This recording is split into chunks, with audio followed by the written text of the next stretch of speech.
WBNS-FM HD1 Columbus. The Fan, Ohio's sports destination. This is the Fan's Game Day Scoreboard. This game day update is sponsored by Mutual Federal, proudly serving Columbus with personal and business solutions at mutualfederal.com. And I'm Cole Bartemus. We're counting down to Big Noon kickoff where your top-ranked Ohio State Buckeyes will welcome a beleaguered Penn State team to the shoe. We got pregame coverage right here on the Fan, leading all the way up to Paul and Jim's call of the game. Also at noon, number 9 Vanderbilt will be in Austin taking on number 20 Texas. Vanderbilt's only got one loss in the season while Texas has 2, so if they lose to the Commodores today, they're done for good. We got 2 other ranked matchups today going on. Josh Heupel's 14th ranked Volunteers will host his alma mater in number 18 Oklahoma, and that'll be a battle of 6-2 teams at 7:30. And way later at 10:15 this evening, number 17 Cincinnati will be in Salt Lake as somewhat heavy underdogs against number 24 Utah.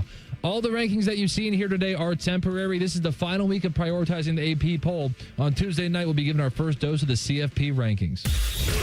Oh, baby, it's officially football time. This is the KeyBank pregame show, getting you ready for all things scarlet and gray. Leonard sails that middle of the field where it's caught by Greathouse. He's tackled at the 40. Tackled by Jordan Hancock and Ohio State. National champion. Here's DeVere Posey, Dane Sonsenbacher, and Matty Ice. Good morning, good morning, good morning. Welcome in, Buckeye Nation. This is the KeyBank Fan pregame show. I'm Matty Ice. In the house with me, as always, got the 2 former Buckeye wide receivers, Dane Sonsenbacher, DeVere Posey, my main man, TLC. On the board, fellas. Good morning. Happy game day. How we feeling today? Good morning. Good morning, Matt. Absolutely. Good morning, Dane. Matt Ice. Matt Ice doesn't flow as well. Matt Ice. No, Matt Ice, that doesn't work. Matthew Ice. That doesn't work. Matthew Ice is better Cole. than Matt Ice. Matthew Chill. Yeah, what's going on, man? Man, How you guys feeling? Man, just trying to bounce back. It's been one of those weeks. Just you throw Halloween in there, and it's just like another thing to do. Yeah, I don't know. That's why I sound like this. I don't have my, I think I've gone to 16 Halloween events. We've trick-or-treated multiple times. Multiple times? Yeah. Really? Yeah. Okay. And Well, because you do were your outside. neighbor. Yeah, and then you're outside, and I'm like, man, this is not good for radio, but I told him when he walked in. We're just going to have to deal with it. I think it fits the vibe, the morning vibe, the voice. Yeah, I do too, man. Baritone. Well, there's a fine line between like this vibe and like the Adam King called and just like this guy's still in bed vibe. So I'm trying to like flow. Like I am up and Adam. I just like this is how it sounds. Do you guys By think? the way, he's still in the bed. I was going to ask. Do you guys think we'll physically see AK in the flesh in an No, hour? he already said. He told us on He Monday. told us Monday. He's calling it. He Yeah. told No us chance. Monday. Okay. Yeah, he Okay. That's on planned to brand. call in. So. That's on brand. Dane, you mentioned going to multiple spots for trick or treating. I didn't know that was a thing. Like I was just. My neighborhood only was a Yeah, thing maybe for you're me not as a supposed kid. to say that, you know? Maybe that is cheating the Bouncing rules. around? That is cheating. You're trying to like- overload on candy. Yeah, you're Yeah. using other people. Well, because our neighborhood was Thursday night. You're still in And other then- communities' candy. Somebody's We were phone's visiting. on, by the way. We were visiting friends. Maddie, whose phone do you think it would be, though? You're just gonna get. It wasn't my phone. One of Depot or TLC. That would have been TLC, my take this one for me. Take this buzz hit. I'll be your fall guy. Thanks, man. You need one. Everybody needs a fall guy, as we know. But I didn't know that was the thing. It's a Yeah, little well, they're just loophole in the different. system. You can Depot. only do like 2. Like really, everybody's either on the day before or the day of. Yeah. So Thursday, Friday. So we went to see friends and did. Okay, the nice, trick-or-treat nice. thing Now, last night. Depot, I know you were planning on just handing out candy, right? That was Yep. something that you were planning on doing at your house. How did that go? I had a hybrid night. Okay. I had a little bit of handing out candy. But my thing is like, if you have a great costume, well, bottom line, coming up to it's my porch, my rules, one piece of candy, man. One and done. Yeah, that was a nice grab. Drop it. You know, that was a clean grab, but drop the other one. You got to make a decision. That's tough. And then, but here's the thing, good selection. And then also, I got to like go around with the boys, and so out where we live, it's a house that does like a haunted house, you know, on the side yard every year, and it's like a line of kids out there, and these guys waited in line, and I circled the block, and they were already calling me. I was like, dang, that was quick, and you know, one of him and he said his friend got scared, and so they waited in line for 20 minutes, got jump scared, got out of line, and it was pretty funny on the way. Let me home, ask you man. this: are you handing out the minis or the real size candy bars or candy? man. What are we doing can't there? wait to hear Since this. they're only getting This one. one? Because if you're being as strict as you're saying and you're handing out minis, you need to chill out.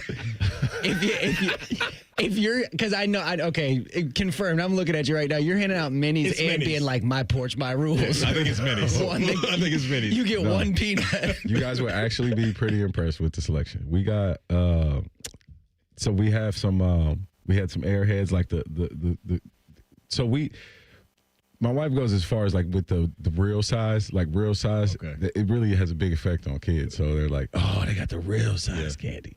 So no, we definitely Okay, I like that. Real size, I like and that. you can go on for Yeah, sure. Oh, for one and sure, done yeah. with real size candy. That absolutely is in sure. play. Great That's a selection win. too, Yeah, man. phenomenal for stuff. And speaking of, since we're talking about food, shout out to the boss around here, our guy Fish. Blessed us all Man. with some breakfast this morning. So Yes. Fish coming through in the Yeah, clutch. he even so took personalized orders and everything. absolutely. he really did. There was a little back and forth. Not that he offered it, but he took. There was a little back and forth in the Well- group chat last night about these orders that were placed. Well, Fish asked you what you wanted, and No.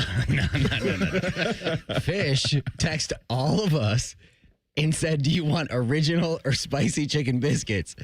Cole chimes in, says spicy, and then an onslaught of you two going anything on the Chick-fil-A menu, like, "Oh, thanks, Fish. You know what? No, don't want that, but I'll take this, and this." It's still breakfast items. And I We said grab breakfast. original.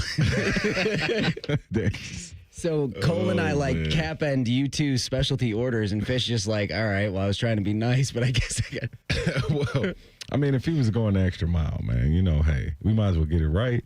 Because, I love the breakfast that we got, and per our sponsors, we can't mention it, but it's. I tried to go no bread today, No carbs today? no carbs, No carbs today? Try to keep it. He's clean. had a good year, as you know. I mean, Depot hasn't had a piece of candy It was all tough. year. You're almost home, man. You're Yeah, almost home. This week It's was November 1. This week was a big hurdle, man. I had to be not down for none of Halloween to not eat candy, if that made sense. Like I detached from the spirit of it and dressing up because, oh man, I wanted a piece of candy bad. So you sacrificed all of Halloween to keep this candy thing going? Absolutely. This was the biggest hurdle. Respect. Yeah.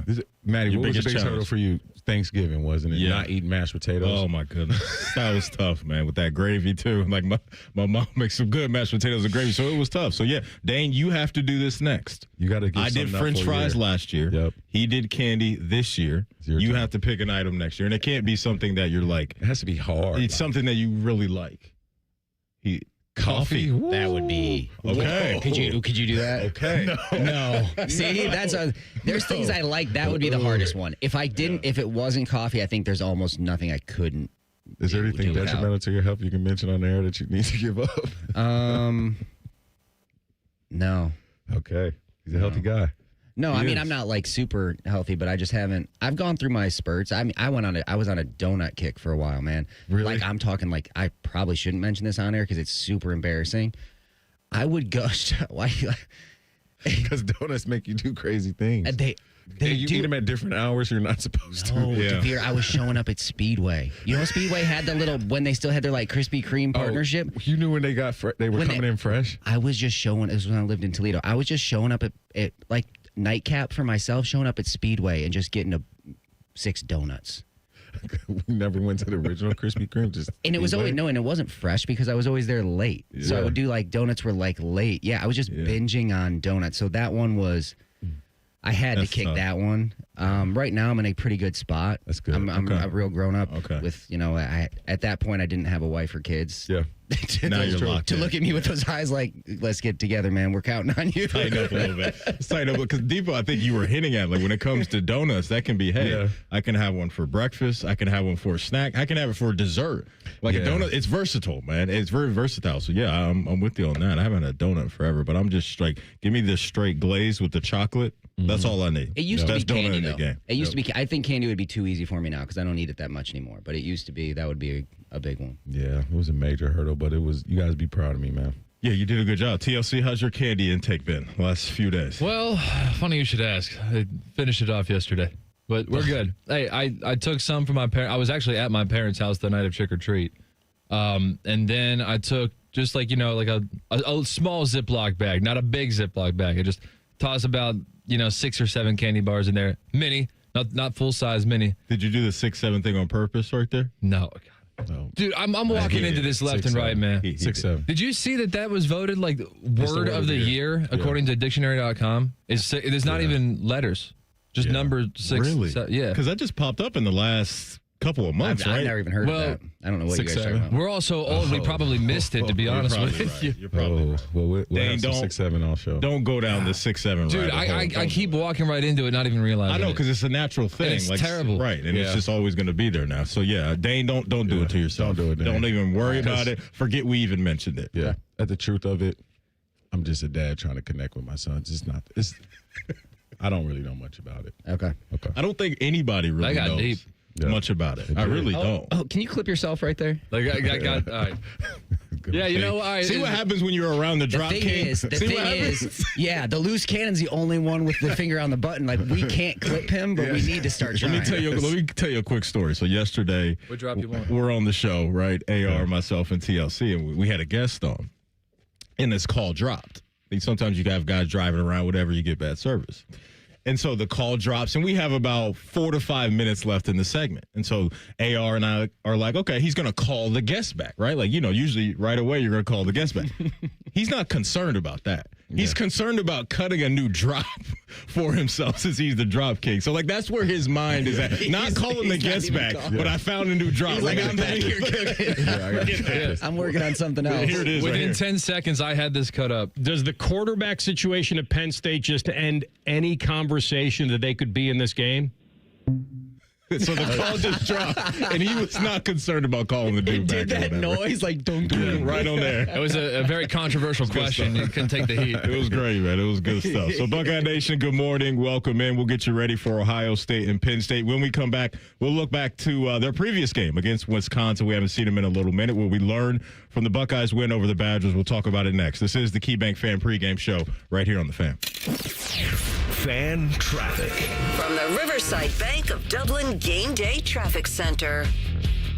If you're headed to the stadium right now, I just checked all of the major highways. 315, 670, I-71, I-70, and 270 are all moving without delay. Once you're off of the highway and onto the side streets, the biggest spot with some other traffic is going to be Lane Avenue. Just a few more brake lights on Lane right now. And a reminder, on game days, Woody Hayes Drive is closed between Tuttle Park and Cannon. With game day traffic, I'm Kate Burdett on the Fan. Hi, Bob Capace from Worthington Jewelers. Coming up, more football talk on the Fan. That's right, Bob. And just like our hometown team, Worthington Jewelers is all about tradition, family, and winning moments. Celebrate your victories with us, your hometown jeweler, Worthington Jewelers. For 48 straight years, Ford F-Series have been the best-selling trucks in America. We got here by engineering breakthrough technology, redefining Built Ford Tough, and never settling for second best. But what's really made Ford F-Series the #1 selling trucks in America is you.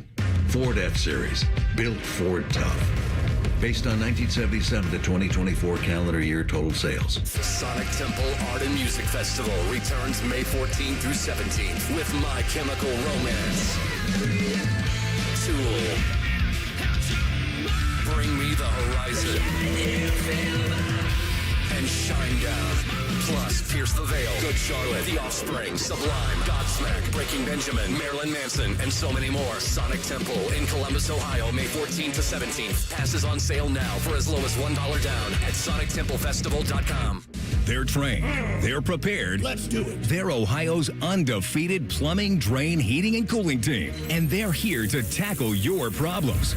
For plumbing, drain, heating, and cooling, there's only one team. The Waterworks. Better care, better value, better results. Call the Waterworks at 614-232-2222 or visit them online at thewaterworks.com. A proud sponsor of Ohio State Athletics. We're back to football talk, but before we kick off, a quick thanks to Bob and the team at Worthington Jewelers. Thanks, Common Man. Whether it's game day or every day, we're here to help you celebrate life's biggest moments. Worthington Jewelers, your hometown jeweler. What he said. Hey, you mind keeping it down up there, please? KeyBank will meet you in that I need new neighbors moment. Rick, it's your mortgage loan officer, Beth. I was in the neighborhood and wanted to let you know your home loan application's been approved. Beth, you're always there for me, and not a moment too soon. Are your neighbors bowling with grand pianos again? And apparently raising livestock? Ew. For every financial need, we'll meet you in the moment. KeyBank opens doors. Equal housing lender. NMLS number 399797. Buckeyes, the 2025 football season is here, and that means three things: football, game day, and smooth Jameson whiskey. Whether you're catching the game at home, at your neighborhood bar, or soaking up the team spirit at a tailgate, Jameson Ginger and Lime and Ohio State Athletics are a winning combo. So cheers to making game days even better with the official whiskey of the fans. Jameson, proud sponsor of Ohio State Athletics. Taste responsibly. Jameson Irish Whiskey, product of Ireland. 40% alcohol by volume, 80 proof. Copyright 2025, imported by John Jameson Import Company, New York, New York. Did you know that the ESPN Bet Sportsbook at Hollywood Casino Columbus is the official sportsbook of Common Man and Jim? And did you know that man shaves his pits? True story. Listen weekdays at 3. The Fan. Enjoy all the football this weekend, but remember to join us for Reaction Monday. Sponsored by the Roofing Guys. The Fan. The ultimate way to get ready for another Buckeye victory. You're listening to the KeyBank Pregame Show. Proud to be your flagship home of the Buckeyes. The Fan.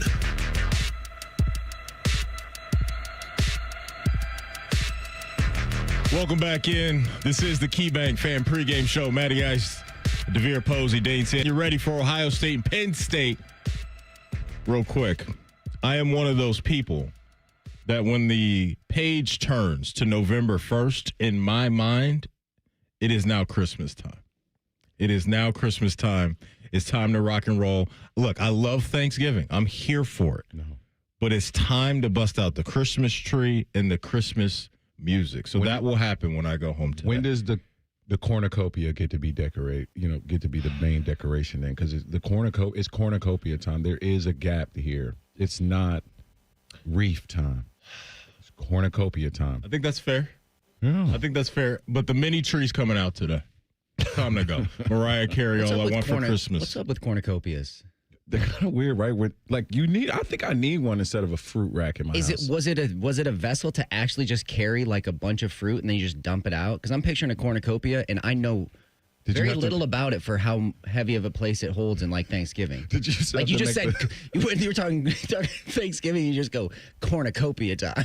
It's like what? And I'm just like, is that like what? Like a wicker? What is it? Just horn? It's just a wicker horn that holds fruit. That holds fruit. Like what is you're supposed to half spill it out for the decoration. You have to spill it out for like the pictures that I color. Yeah. That was a real thing. We'll have to look into that because I'm like, what is a cornucopia? You had a couple cornucopia color. Yeah.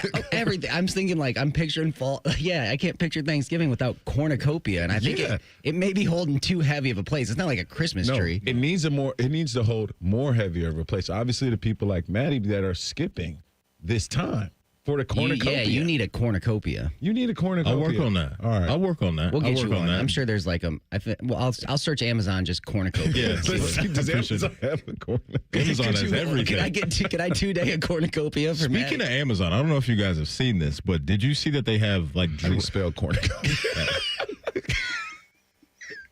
It'll help you. Just try. It'll help you. Use chat GPT. That'll get you time. You don't have to spell well. Just start with just CORN and the rest of it. The rest will help you out. As soon as you go past that, it'll get you. Did you guys see that that Amazon's doing drone deliveries now? They've talked about it for a while. I haven't seen this happen yet. I don't know if Ohio's in on this yet, but I've seen that floating around on social media, which is absolutely insane. Don't let this leave the harvest season. This needs to. Googled cornucopia. Look at that. No Christmas tree. Come on, man. No, I'm good. Come on. You need a wicker. You need a horn. A horn of fruit. You don't have that. Yeah, you need it pouring out. No, I'm so big on like the harvest fall. Like I need this gap. So it was like the first Thanksgiving, everybody just arrived like carrying their cornucopia of goods, and they just all dumped it out on the table. So like one rolled up with this cornucopia, they dumped theirs. Then the next person brought their cornucopia, they dumped theirs, and it's just a table full of. Well, I gotta look at the origins on this stuff, man. Got to go into it. Sorry, man. No, all good, man. All good. I just wanted to bring it up that I'm in the Christmas mood now. That Halloween is past us by. Last time we saw Ohio State, they handled business, beat up on Wisconsin 34-0. Here they are, fellas, coming out of their bye week feeling good, probably feeling refreshed, and we'll get into Penn State throughout the show, and just crazy how far Penn State has fallen off and with where they were in the preseason. But what were like the bye weeks like for you guys? I know now, like in this NIL era, it's probably a little different. These guys can maybe bounce around, do this and that. But back in when you guys were playing, like the bye weeks, what was that like for you, Dave? I don't even really remember it being like, could we even leave, Devere? No, we got practices in, and it was like it was like everything was the same except for your weekend. You just didn't have anything that Saturday. Yep. And it just dawned on me like last week. I was like, wait, when did we go to 2 bye weeks? Or is that just like 2 years in that new setup? Expanded couple years ago. Yeah. So it's not that it's not like you get the week off. So you're still, and they might do it a little bit different now, but. Yeah, you were gonna practice normally and probably watch a little film of the next opponent, but it seemed like they wanted to keep that next week as normal as possible. Yep. So it was almost like we weren't even going to watch too much of, in this case, Penn State, because we were gonna kick off on Sunday with like acting like we had a game on Saturday. Coaches are super on schedules and making sure we stay in routine. At least Tress was. So that was. I don't remember it being a break. It probably physically was, but mentally it just felt like another season week.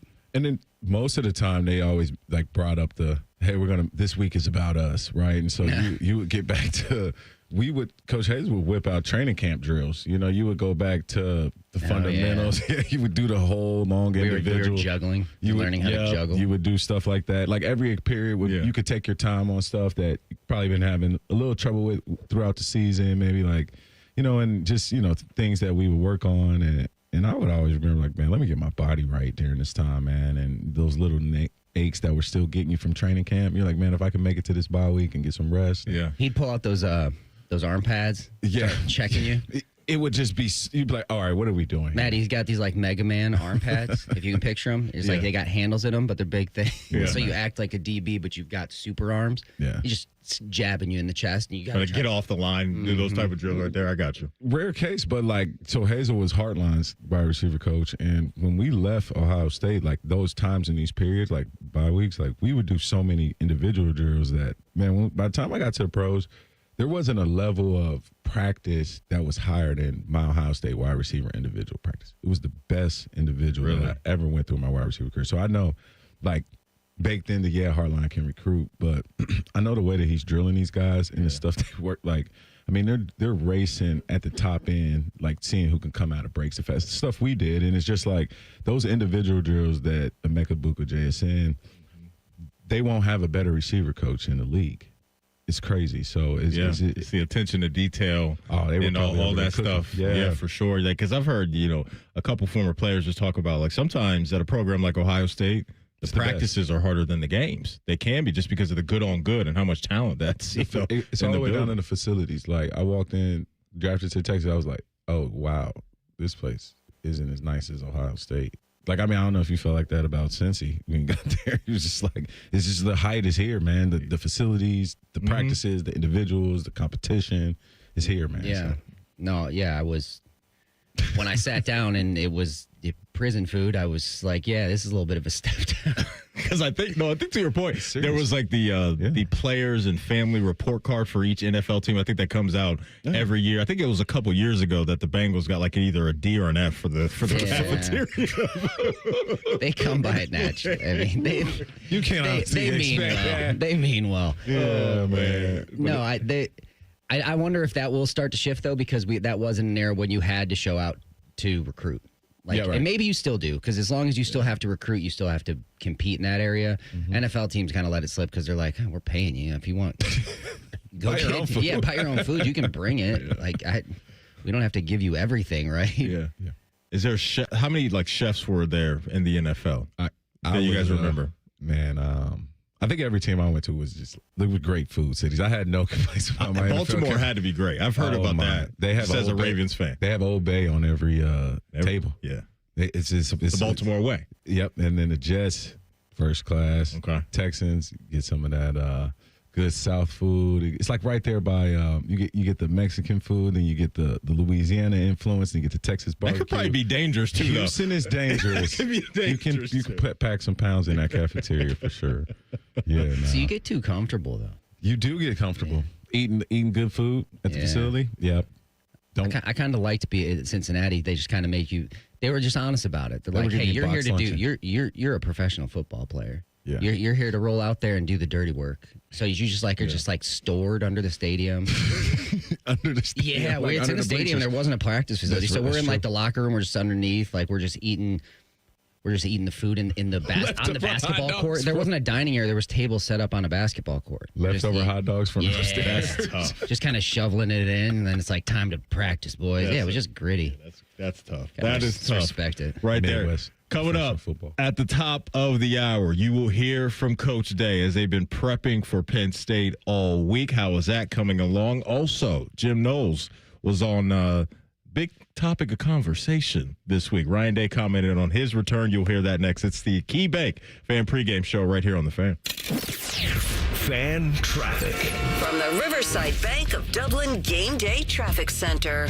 Not a bad drive at all if you're headed to the stadium right now. I just checked all of the major highways. 315, 670, I-71, I-70, and 270 are all moving without delay. Once you're off of the highway and onto the side streets, the biggest spot with some other traffic is going to be Lane Avenue. Just a few more brake lights on Lane right now. And a reminder, on game days, Woody Hayes Drive is closed between Tuttle Park and Cannon. With game day traffic, I'm Kate Burdett on the Fan. Drive through football season with style, comfort, and confidence. AR here and my friend Rich Newsom and his team at Germain Honda of Dublin have more than 500 new and pre-owned cars to choose from. And the best service team in town on Sawmill Road, just south of 270 and GermainHondaofDublin.com. Around here, it's all or nothing. And nobody has more all-wheel drive choices than Toyota. Now through November 3rd, get 4.75 APR financing on a new 25 RAV4 or 5.75 on RAV4 Hybrid, excludes plug-ins, or lease a gas-powered RAV4 LE for $309 a month for 36 months with $36.99 due at signing. With approved credit through TFS, tax title and license extra. Call 1-888-36-TOYOTA for details or go to toyota.com. Toyota, let's go places. If you're ready to step off the sidelines and into a position that impacts your community, then join the Franklin County Sheriff's Office. Just like football, it takes teamwork, dedication, and drive. And at the Franklin County Sheriff's Office, you can and will make a difference. Join one of the highest paying law enforcement agencies in Ohio. And make change happen in the community, in the lives of others, and in your own life. Join the winning team. Apply at sheriff.franklincountyohio.gov. The Sonic Temple Art and Music Festival returns May 14th through 17th with My Chemical Romance, Tool, Bring Me the Horizon, and Shinedown. Plus, Pierce the Veil, Good Charlotte, The Offspring, Sublime, Godsmack, Breaking Benjamin, Marilyn Manson, and so many more. Sonic Temple in Columbus, Ohio, May 14th to 17th. Passes on sale now for as low as $1 down at SonicTempleFestival.com. Drive through football season with style, comfort, and confidence. AR here and my friend Rich Newsom and his team at Germain Honda of Dublin have more than 500 new and pre-owned cars to choose from. And the best service team in town on Sawmill Road, just south of 270 and GermainHondaofDublin.com. Hey, what's up? It's T-Bone. Remember that rush you got as a kid ripping open your favorite pack of cards? Well, guess what? You can feel it again at Midwest Cards. Right next to Nationwide Arena, this place is a collector's dream with thousands of packs from all eras. Chase that Ken Griffey Jr. rookie, pull a rare Michael Jordan, or even hit your favorite Pokemon and relive that childhood thrill. Plus, you can shop their pack wall, kick back in their roomy sports lounge, or even bring in your old cards to sell or trade. Get to Midwest Cards today and tell them T-Bone sent you. What's better than cheering the Buckeyes on to victory? Wearing our exclusive collection of OSU jewelry as you watch. Hi, this is Alex Johnson from the Diamond Cellar. We're an officially licensed jeweler of The Ohio State University, and we've created beautiful Buckeye jewelry that will last a lifetime. From Blocko earrings to Diamond Script Ohio necklaces, we've got luxury Buckeye gifts starting at $99. No matter where you're watching, show your Buckeye love at the Diamond Cellar, proud sponsor of Ohio State Athletics. Buckeyes open up the season with a home matchup against the artist formerly known as IUPUI. But they're boring now and go by IU Indy. Live coverage starts Monday at 5:30. Your home of the Buckeyes, The Fan. Broadcasting from the Lindsay Honda Studios. Honda makes the cars. Lindsay makes the difference. Visit lindsayhonda.com. WBNS-FM, HD1 Columbus, The Fan. This is The Fan's Game Day Scoreboard. This game day update is sponsored by Mutual Federal, proudly serving Columbus with personal and business solutions at mutualfederal.com. And I'm Cole Bartemus. We're counting down to Big Noon kickoff where your top-ranked Ohio State Buckeyes will welcome a beleaguered Penn State team to the shoe. We got pregame coverage right here on The Fan leading all the way up to Paul and Jim's call of the game. Also at noon, number 9 Vanderbilt will be in Austin taking on number 20 Texas. Vanderbilt's only got 1 loss in the season while Texas has 2, so if they lose to the Commodores today, they're done for good. We got 2 other ranked matchups today going on. Josh Heupel's 14th ranked Volunteers will host his alma mater in number 18 Oklahoma, and that'll be a battle of 6-2 teams at 7:30. And way later at 10:15 this evening, number 17 Cincinnati will be in Salt Lake as somewhat heavy underdogs against number 24 Utah. All the rankings that you've seen here today are temporary. This is the final week of prioritizing the AP poll. On Tuesday night, we'll be giving our first dose of the CFP rankings. You're listening to the KeyBank pregame show. The only way to get ready for a Buckeye game. Your home for Ohio State athletics. The Fan. It's time to find out what they're saying. All right, welcome back in. This is the KeyBank Fan pregame show. Matty Ice, Dane Sanzenbacher, DeVere Posey, getting you ready for Ohio State, Penn State. Good morning, good morning, good morning, Buckeye Nation. Last time I checked, fellas, Ohio State 18.5-point favorites against the Nittany Lions, which is kind of crazy to say out loud when you just think about what this game was supposed to be, right? Like Penn State's fall from grace has been crazy. It's been fast, losing their head coach, losing their starting quarterback, racking up consecutive losses coming out of that Oregon game. Just an absolutely wild ride for them. But Vegas is telling us that, hey, man, Ohio State should handle business, and they've done that more times than not. One of the big talking points this week was the return of Jim Knowles. That was a guy that was a part of a national championship ride last year as the defensive coordinator. Felt to me like things got a little squirrely, maybe in the middle of the season towards the back end. He gets some new money from Penn State, and now here we are with him being a part of a disappointing ride, and also the defense in year 1 for Penn State not looking great either. But Coach Day was asked about Jim Knowles leaving this week, and here was his take on that situation. Like any relationship, when it breaks off, sometimes it's good, sometimes it's bad, but there really hasn't been much communication. He did a great job when he was here. Helped us win a national championship and kind of left it at that. And then it was, hey, we got to go make a replacement and move on from there. So, that's kind of how it is. And it was abrupt, but we certainly respect the work that he did when he was here. Coaches move on, but is it any different when he goes down the road to a Big Ten rival as opposed to some other job? I think it goes back to what we were saying earlier, just about how college football and how it's changed and, the money and everything like that. It's just you're seeing some things that maybe we're not used to. But, I guess when you look at the NFL, you see more of that than you would in college. But I guess we're getting more like the NFL. So we try not to take those things personal, but we are human. So there's that. I love that. That last little line. That's honesty. I think that's real, right? Like he didn't have to say much for me. I can read into that just a little bit and perfectly said. And feel his temperature on the whole situation. I like that. I like a little spiciness there. I don't want to overreact too much to it, but he didn't have to say that, Depot. Like he could have to say what? That last line about the NFL. No, we're all human. Like you try not to take things personal, but we're all human. He didn't have to go there. Yeah, I mean, I think what I'm reading into is this. I saw this, maybe the story that I saw earlier this week is playing into it. It was like something about Ohio State embracing a NFL mentality a lot faster than other college programs, and I think it starts with with the head. It starts with Day, and you just think about the way that he planned last season, the way that what he's showing on offense this year. The way that we're scoring versus BCS points, we're just doing things like an NFL team, and so along with that, the transactions of the NFL life will come with that. People will jet for more money. I mean, more than anything, yes, the transaction was done without communication. I get it. But it's a lot more money, and we won a national championship. It's really no hard feelings. It's the landscape of college football. And I think if more people took that approach, like kind of like take that, oh, it's a rival or college or divisional opponent. I mean, hey, the Browns traded Flacco to division opponent. I mean, this kind of things happen, right? And no, I hear you. I hear you. And look, at the end of the day, this is not about Coach Day and Coach Knowles. It's about the guys out there on the field. I just happen to thought, Dane, that back into that comment was a little interesting just for me. That's all it is. What do you think? I enjoyed that first when he's explaining the situation. It's so relatable, and I hope it sounds like he actually feels like, well, I guess this is what we're doing now in college football.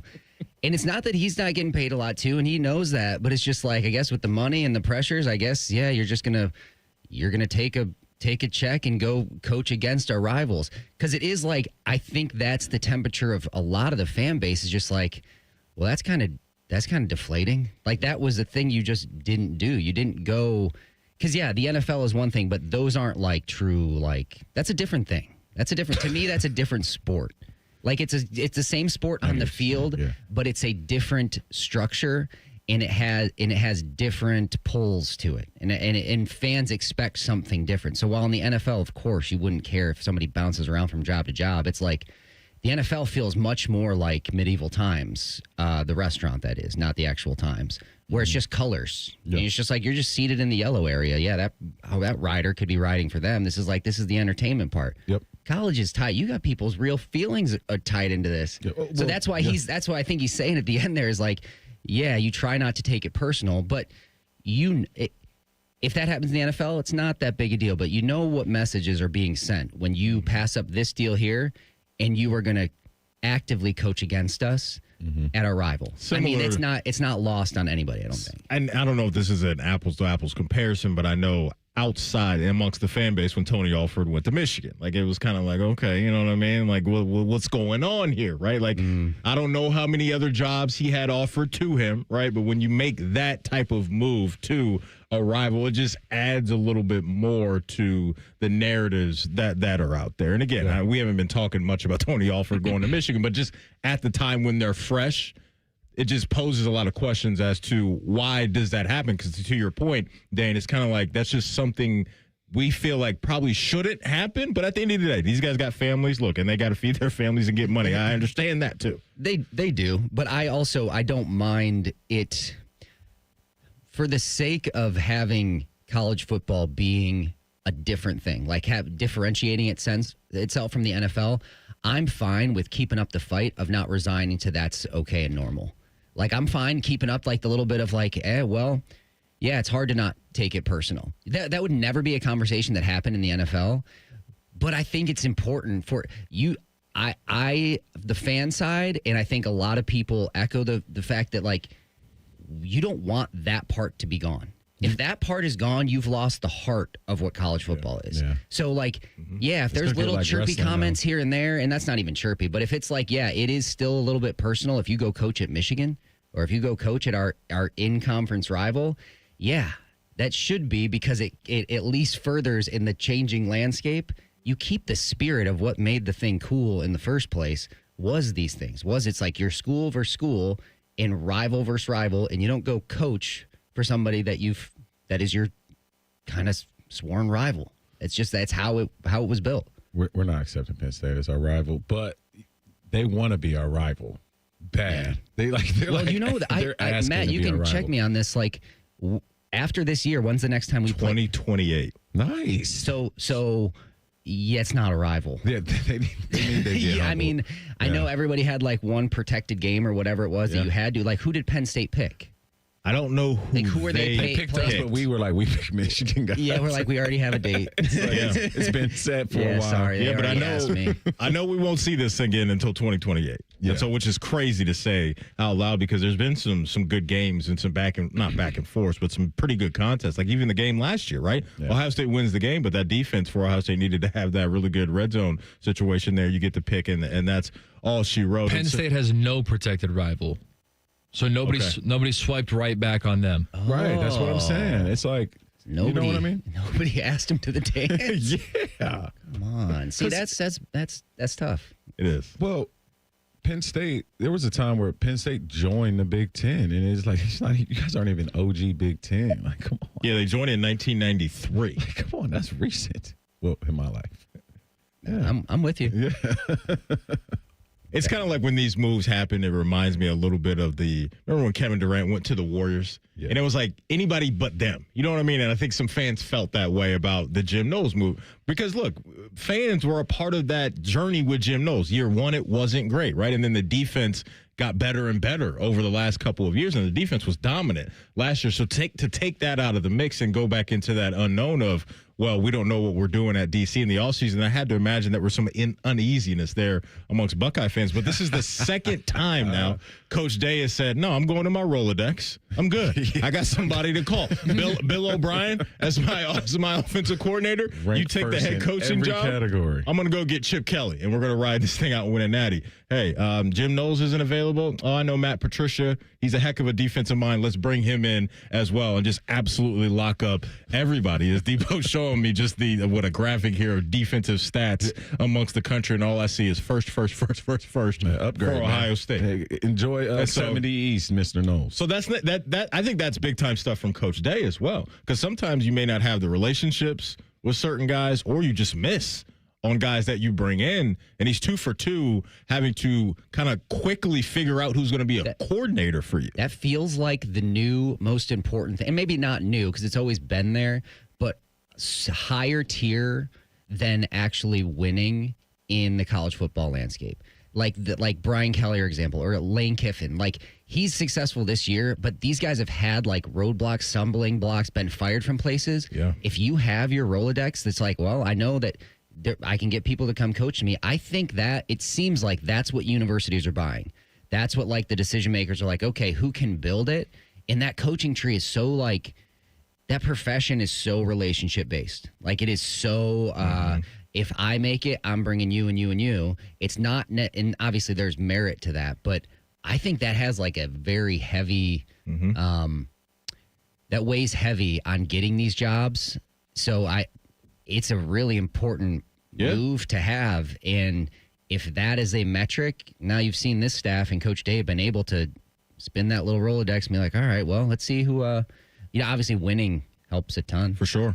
And you want to come in somewhere and win, it helps a ton. And I think another tough part is you can get these guys and they get a bright light shined on them because of their success, and then you have them having jobs offered to them from whether it's the NFL or other places as well. So the replacement can be quick too, having to replace guys quickly. Like Chip Kelly's here for 1 year. Got $6 million from the Las Vegas Raiders to be their offensive coordinator, and now you have to finish that and replenish that well again as well. So that's been impressive to me from Coach Day, is that we're not talking about misses on the coaching staff and the coordinator not looking like he's holding up his end of the bargain. When we come back, we will hit you with our one tough animals for this week. Who's been balling out around the world of sports? We'll let you know next. This is the KeyBank Fan Pregame Show right here on The Fan. Fan traffic. From the Riverside Bank of Dublin Game Day Traffic Center. Right now, your drive to the stadium is a pretty smooth one. 315 both north and southbound are moving nicely as you head toward the Ohio State campus. Right now, we do have some volume building in the 315 stretch around Lane Avenue, but nothing that's going to slow you down too much. Off of the highway and on the side streets, right now, Lane Avenue is probably the busiest spot you're going to see. And don't forget, Woody Hayes Drive is closed between Cannon and Tuttle Park. With Game Day Traffic, I'm Kate Burdett on The Fan. For 48 straight years, Ford F-Series have been the best-selling trucks in America. We got here by engineering breakthrough technology, redefining Built Ford Tough, and never settling for second best. But what's really made Ford F-Series the #1 selling trucks in America is you. Ford F-Series, Built Ford Tough. Based on 1977 to 2024 calendar year total sales. There was never a doubt. The defending champion with a successful title defense at the Memorial Tournament presented by Workday. Commemorate the magic of the season and the 50th anniversary of the Memorial Tournament presented by Workday. Tickets are now on sale for the 2026 tournament. When you purchase by November 14th, you will receive a special edition ornament and enjoy best pricing. Visit memorialtickets.com for more details. Hey, football fans, it's November in Ohio, and you know what that means. It's time to face that state up north in a battle to claim forgotten funds. Join us in the statewide challenge and visit com.ohio.gov/radio to help support Ohio's takedown of Michigan. The state with the most searches wins. Who knows? Unclaimed funds could help you buy a seat to the big game next year. Claim your money today at com.ohio.gov/radio. Relationship benefits at KeyBank reward you for things you were going to do anyway, like using your KeyBank checking account 5 times each month. You could unlock higher interest rates, more cash back, and loan discounts. Now, imagine getting rewarded for other things you were going to do anyway, like high-fiving. Yes. Calling your mom. Hello. Or petting cute dogs. If only. Learn how simple it is to get benefits when opening a checking account at key.com/relationship. KeyBank opens doors.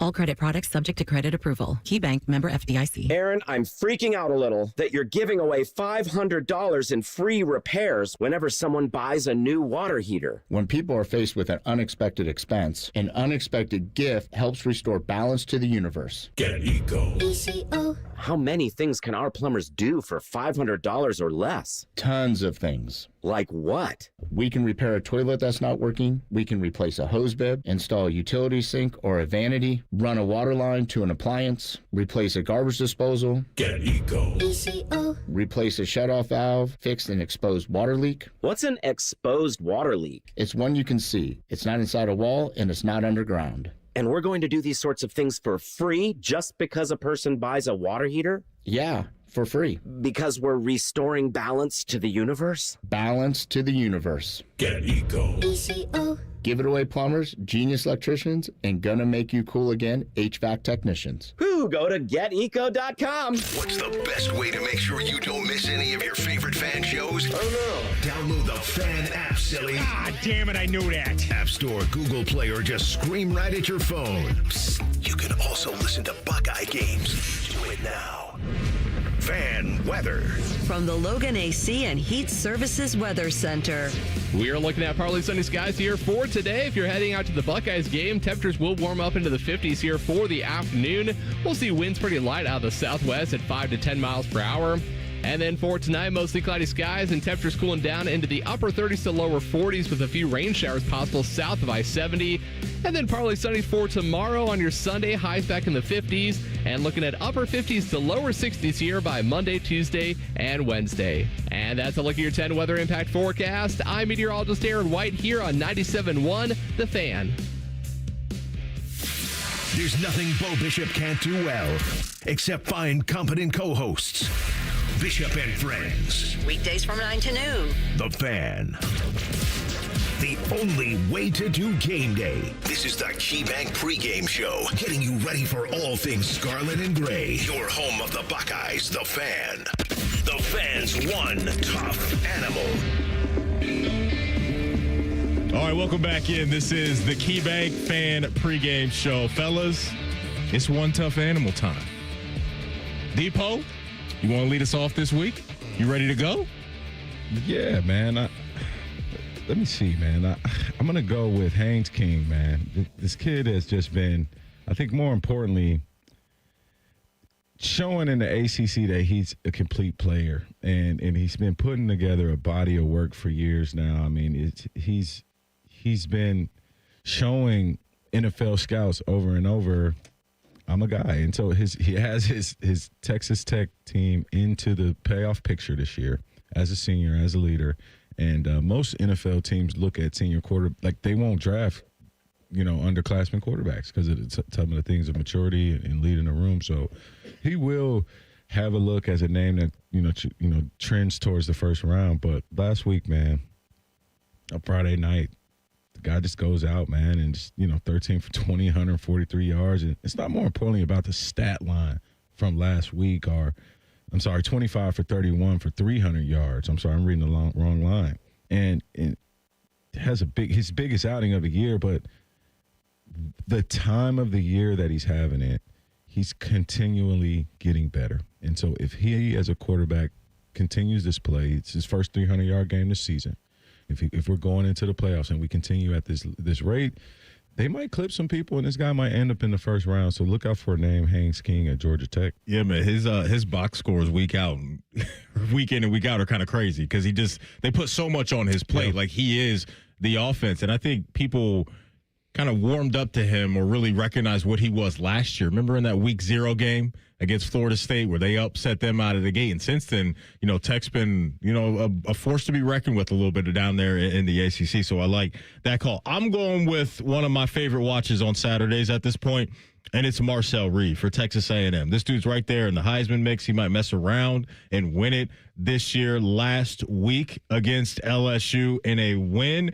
12 of 21, 202 through the air, 2 touchdowns. Don't love the 2 interceptions, but what makes him so valuable and scary to deal with is that 13 carries, a buck away on the ground, and 2 more touchdowns came along with what he can do through the air. So Marcel Reed, man, this dude is absolutely locked in. Mike Elko came over from Duke a couple years ago after they moved on from Jimbo Fisher, and now they have their guy. He's only a sophomore, so I think he's going to get better and better, but you can just see him growing week in and week out, but he just stresses out defenses on every level of the field just because you got to worry about what he can do with his legs. And so he's got a couple games this year where he's around 50 to 60 yards on the ground. He's got 6 rushing touchdowns to go along with 17 passing touchdowns. So for me, Dane, I'm going Marcel Reed, Texas A&M starting quarterback. He's my one tough animal for this week, man. I love watching that dude ball out. I haven't got to watch him much. Fun. But there's a few of those that this is a fun part of the year to see who's gonna rise to the top. Yeah, like Haynes King being another one, and also like Haynes, that's an all-timer quarterback name. It is. So Haynes you want to see that works. one that works. Yeah, that's a quarterback. It really works. Yeah. Yep.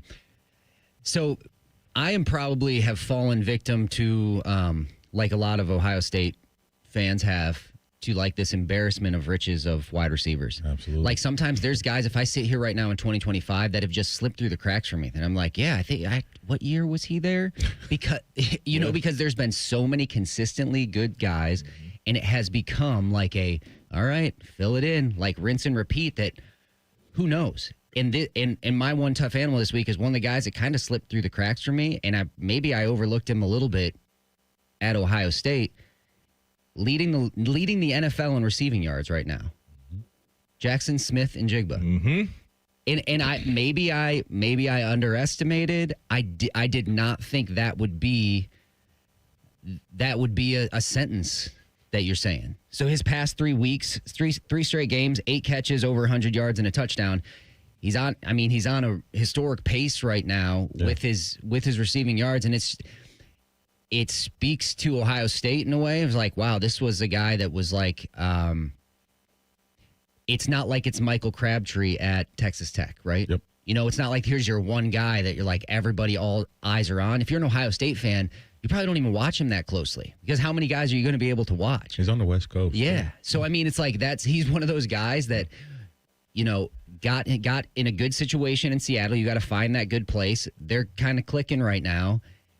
And I mean, man, that is a place I didn't see. So he's surprising me, and I didn't even know he could be like known well enough to be JSN. Like Maddie, you're like, hey, JSN. I'm like, JSN at this point. Well, he's getting there. Yeah. If he keeps doing that, then JSN is going to be a thing. And so he had to wait his time a little bit to get this type of productivity to come his way, right? Because right when he got into the NFL, it was DK Metcalf, Tyler Lockett, 2 vets in front of him, right? Kind of in the pecking order, if you will. Those guys are no longer there, and you can see what he's capable of. And this is probably their vision. When they drafted him in the first round, there was hopes that maybe not being the best wide receiver in the league right now, but he's a no doubt number 1. And that's what they believe, and he is proving that to them and then some. And so to your point, like Brian Hartline, Coach Day, just year in and year out, you just know that wide receiver room is going to produce at this level. But more importantly, to the preparation you were talking about earlier, Depot, these guys can get to the league and hit the ground running soon if they get the opportunities coming their way. I mean, look at Emeka and what he's doing this year, right? Like Emeka, they've had Mike Evans down, they've had Chris Godwin down, and Baker Mayfield has all the confidence in the world that our aerial attack's going to be fine because of an Ohio State receiver. Like, they speak so highly of Emeka. So these guys, man, if they get the opportunity, they're probably going to take advantage of it in the NFL. And right now, JSN is absolutely doing that and then some. Yeah, the thing I love, I watched the pod earlier. Sure, he was on the pivot. JSN was just talking to Ryan Clark and the gang, and he said, who's wide receiver? Ryan Clark is an LSU guy. He's obviously vying for his guys, Chase and Justin Jefferson. And the thing, JSN said, I'll give it to them right now, but we're going to have something to say about it. And this is just a couple months ago, right? And then you see the season he's having, and Mega's having all the way down the consistent, scary Terry and Chris Olave. Here's another one. It's like, what? I think Chris Olave's having a good year. Marvin's starting to show, and obviously Garrett Wilson is who he is. Man, these dudes are showing out for sure, man. And even a guy like a Noah Brown has quietly bounced around the league a little bit, but has had impactful moments for some of the teams that he's played for. And I kind of look at it with Ohio State talent, specifically the wide receiver position, and liken it to, like, remember when Coach Cal and Kentucky were rolling at a real high level and it was the Devin Bookers and the Cats? Like, sometimes the numbers at the time won't look as sexy, and maybe you don't look at that guy as a no doubt number one in college because there's a lot of mouths to feed, right? And then you can go to the NBA or NFL in this case, and when you're the dude, you're ready to go. You just need that amount of work, and that takes my mind to Carnell Tate, right, and what I think he may be able to become in the NFL, because right now it's Jeremiah. That's obviously a guy that deserves a lot of targets as well. But sometimes it could just be too crowded. That doesn't mean you're not a good wide receiver. I mean, look at Terry McLaurin. Like, nobody, I think, when Terry left, thought that Terry was going to be a number one in the NFL. No. He was a good player at Ohio State. But this is just a whole nother surprise. And I think it kind of speaks to what I'm talking about is, hey, man, like, hey, we're dudes here at Ohio State. We get to the league, I can be a dude for you as well. So it's very impressive what's happening. And JSN is really, really holding it down for Ohio State in the NFL amongst some other really good players that have left Columbus. Coming up next, the man that sits on the Iron Throne from 10 TV will join us live from his bed. That is Adam King, to get you ready for Ohio State and Penn State. This is the KeyBank Fan Pregame Show right here on The Fan. Fan traffic. From the Riverside Bank of Dublin Game Day Traffic Center. Roadways are moving nicely right now. 315 both north and southbound. If you're coming in from the north side, you're going to find southbound smooth sailing from 270 all the way to Lane Avenue. Same story if you're coming in from the south side. Northbound 315 from the 670 merge to Lane is looking good. Off on those side streets, Lane Avenue starting to get crowded between Kenny Road and Olentangy River Road, but nothing out of the ordinary there. And don't forget, Woody Hayes Drive is closed between Cannon and Tuttle Park. With game day traffic, I'm Kate Burdett on The Fan. Want to have an impact on your community? Join the Franklin County Sheriff's Office. It's one of the highest paying law enforcement agencies in Ohio. Make change happen in the community, in the lives of others, and in your own life. Apply at sheriff.franklincountyohio.gov. Around here, it's all or nothing, and Toyota has more all-wheel drive choices than anybody. Like the family-size Highlander and the bigger, more powerful Grand Highlander. Now through November 3rd, get a new 25 Highlander or Grand Highlander with 4.75 APR financing. Or you can get 5.75 APR financing on hybrid models with approved credit through TFS. Plus, you get 2 years no-cost maintenance. For complete details, go to Toyota.com. Toyota, let's go places. What's better than cheering the Buckeyes on to victory? Wearing our exclusive collection of OSU jewelry as you watch. Hi, this is Alex Johnson from the Diamond Cellar. We're an officially licensed jeweler of The Ohio State University, and we've created beautiful Buckeye jewelry that will last a lifetime. From Blocko earrings to Diamond Script Ohio necklaces, we've got luxury Buckeye gifts starting at $99. No matter where you're watching, show your Buckeye love at the Diamond Cellar, proud sponsor of Ohio State Athletics. Hey, what's up? It's T-Bone. Remember that rush you got as a kid ripping open your favorite pack of cards? Well, guess what? You can feel it again at Midwest Cards. Right next to Nationwide Arena, this place is a collector's dream with thousands of packs from all eras. Chase that Ken Griffey Jr. rookie, pull a rare Michael Jordan, or even hit your favorite Pokemon and relive that childhood thrill. Plus, you can shop their pack wall, kick back in their roomy sports lounge, or even bring in your old cards to sell or trade. Get to Midwest Cards today and tell them T-Bone sent you. Ooh, winter's coming. And when the wind starts to blow, don't come inside to the cold. Open the door to peace of mind with your Waterworks and Header Precision Furnace Tune-Up and Energy Savings Plan. Your furnace is the heart of your home, and Waterworks and Header will have yours running at peak performance throughout the winter. Plus, you'll save on those energy bills too. Go to waterworks.com and schedule your furnace tune-up online. Waterworks and Header, heating, cooling, and plumbing. Together to serve you better. Here's a stat that hurts. The average adult waits up to 2 years before getting help for joint or back pain. 2 years of sitting out. 2 years of missing the game. At Ortho Neuro, you don't have to wait. Our orthopedic and spine experts treat every joint issue, often without surgery, and we've got next-day appointments ready. Don't sit on the sidelines another day. Schedule your consult now at orthoneuro.com. Ortho Neuro, for every motion in life. Want to have an impact on your community? Join the Franklin County Sheriff's Office. It's one of the highest paying law enforcement agencies in Ohio. Make change happen in the community, in the lives of others, and in your own life. Apply at sheriff.franklincountyohio.gov. Always and forever your Ohio State flagship station. WBNS FM HD1 Columbus. The Fan, Ohio's sports destination. This is the Fan's Game Day Scoreboard. This game day update is sponsored by Mutual Federal, proudly serving Columbus with personal and business solutions at mutualfederal.com. And I'm Cole Bartemus. We're counting down to Big Noon kickoff where your top-ranked Ohio State Buckeyes will welcome a beleaguered Penn State team to the shoe. We got pregame coverage right here on the Fan, leading all the way up to Paul and Jim's call of the game. Also at noon, number 9 Vanderbilt will be in Austin taking on number 20 Texas. Vanderbilt's only got 1 loss in the season while Texas has 2, so if they lose to the Commodores today, they're done for good. We got 2 other ranked matchups today going on. Josh Heupel's 14th ranked Volunteers will host his alma mater in number 18 Oklahoma, and that'll be a battle of 6-2 teams at 7:30.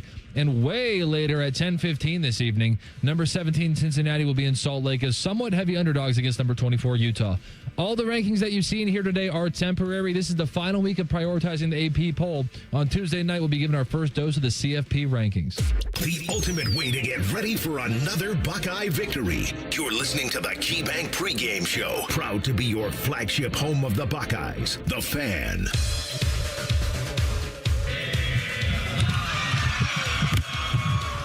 When you hear that, ladies and gentlemen, you know who is about to join us. The one and only Adam King, the man that sits on the Iron Throne for 10 TV. AK, good morning. Happy game day. How you feeling, my man? Good morning. Happy game day. Do you think I am the only person in America that has the sound of a fish smacking against their chest as they welcome to them? I believe so. Right? The lady scream in the back is just like she saw a horror movie. Like she watched a horror A what movie? A horror gotcha. movie. Okay. Horror movie. Either one. She saw the most unathletic human being she's ever seen, and it frightened her to her core. Yes, yes. The other day he was in the studio and he was like, "Hey, pass me that mic over right there." Oh yeah. No, this was right. This was right after Adam was like talking about how bad other professional athletes are. I think it was the Bengals. She's like, they are terrible. They need to all. And I'm just like, there's levels to this. Like they're pretty good. It was when they lost to the Jets. Yeah. And right in break, DeVere throws him a little mic cover, and Adam tried to catch. No hand. And it was like. He smacked it back all the way over to me, and I caught it. The man has no hands. He smacked it back, and so it's like. I think. But hey, for Adam, for what you do, you're great at what you do. Okay. I think the line. It's not working. I apologize. Yeah, we're not going to be able to do it. Yeah, we haven't even let him talk yet. Sorry, Adam. Sorry, Adam. Hey, welcome to the show, buddy. What do you got on deck for today? What should we start with? Whatever you guys want to start with. You know, it's a big game. It's 1 versus 2, 2 undefeated teams getting set for the. Oh, never mind. That's not it. You're still sleeping. Oh, nice. See, that's what I'm saying. You're good. Supposed to be that. Man. Here, I want to start with this, AK. I want to start with the Jim Knowles angle of the game and your thoughts on the return. I'm sure you heard Coach Day talk about Jim Knowles this week. Just hit us with your thoughts on all of that. I mean, I think you can definitely count on a lot of cameras following Jim Knowles when he gets off the bus at the Horseshoe and walks on the field for the first time. I do think, as much as it may be downplayed, it is a big factor. I think the idea that Ohio State just fully knows what the defense they're going to face today does matters. I think anytime Ryan Day has schemed up against this defense in practice for 3 years. I mean, that's just killing his defense in practice. Yeah. all spring ball is just Ryan Day going up against Jim Knowles' defense for the past 3 seasons, and now he gets to do it in a real game. So I think that does matter. But Jim Knowles also gets the benefit of knowing exactly kind of what Ryan Day likes to do on offense, how he likes to pivot when they go south, you know.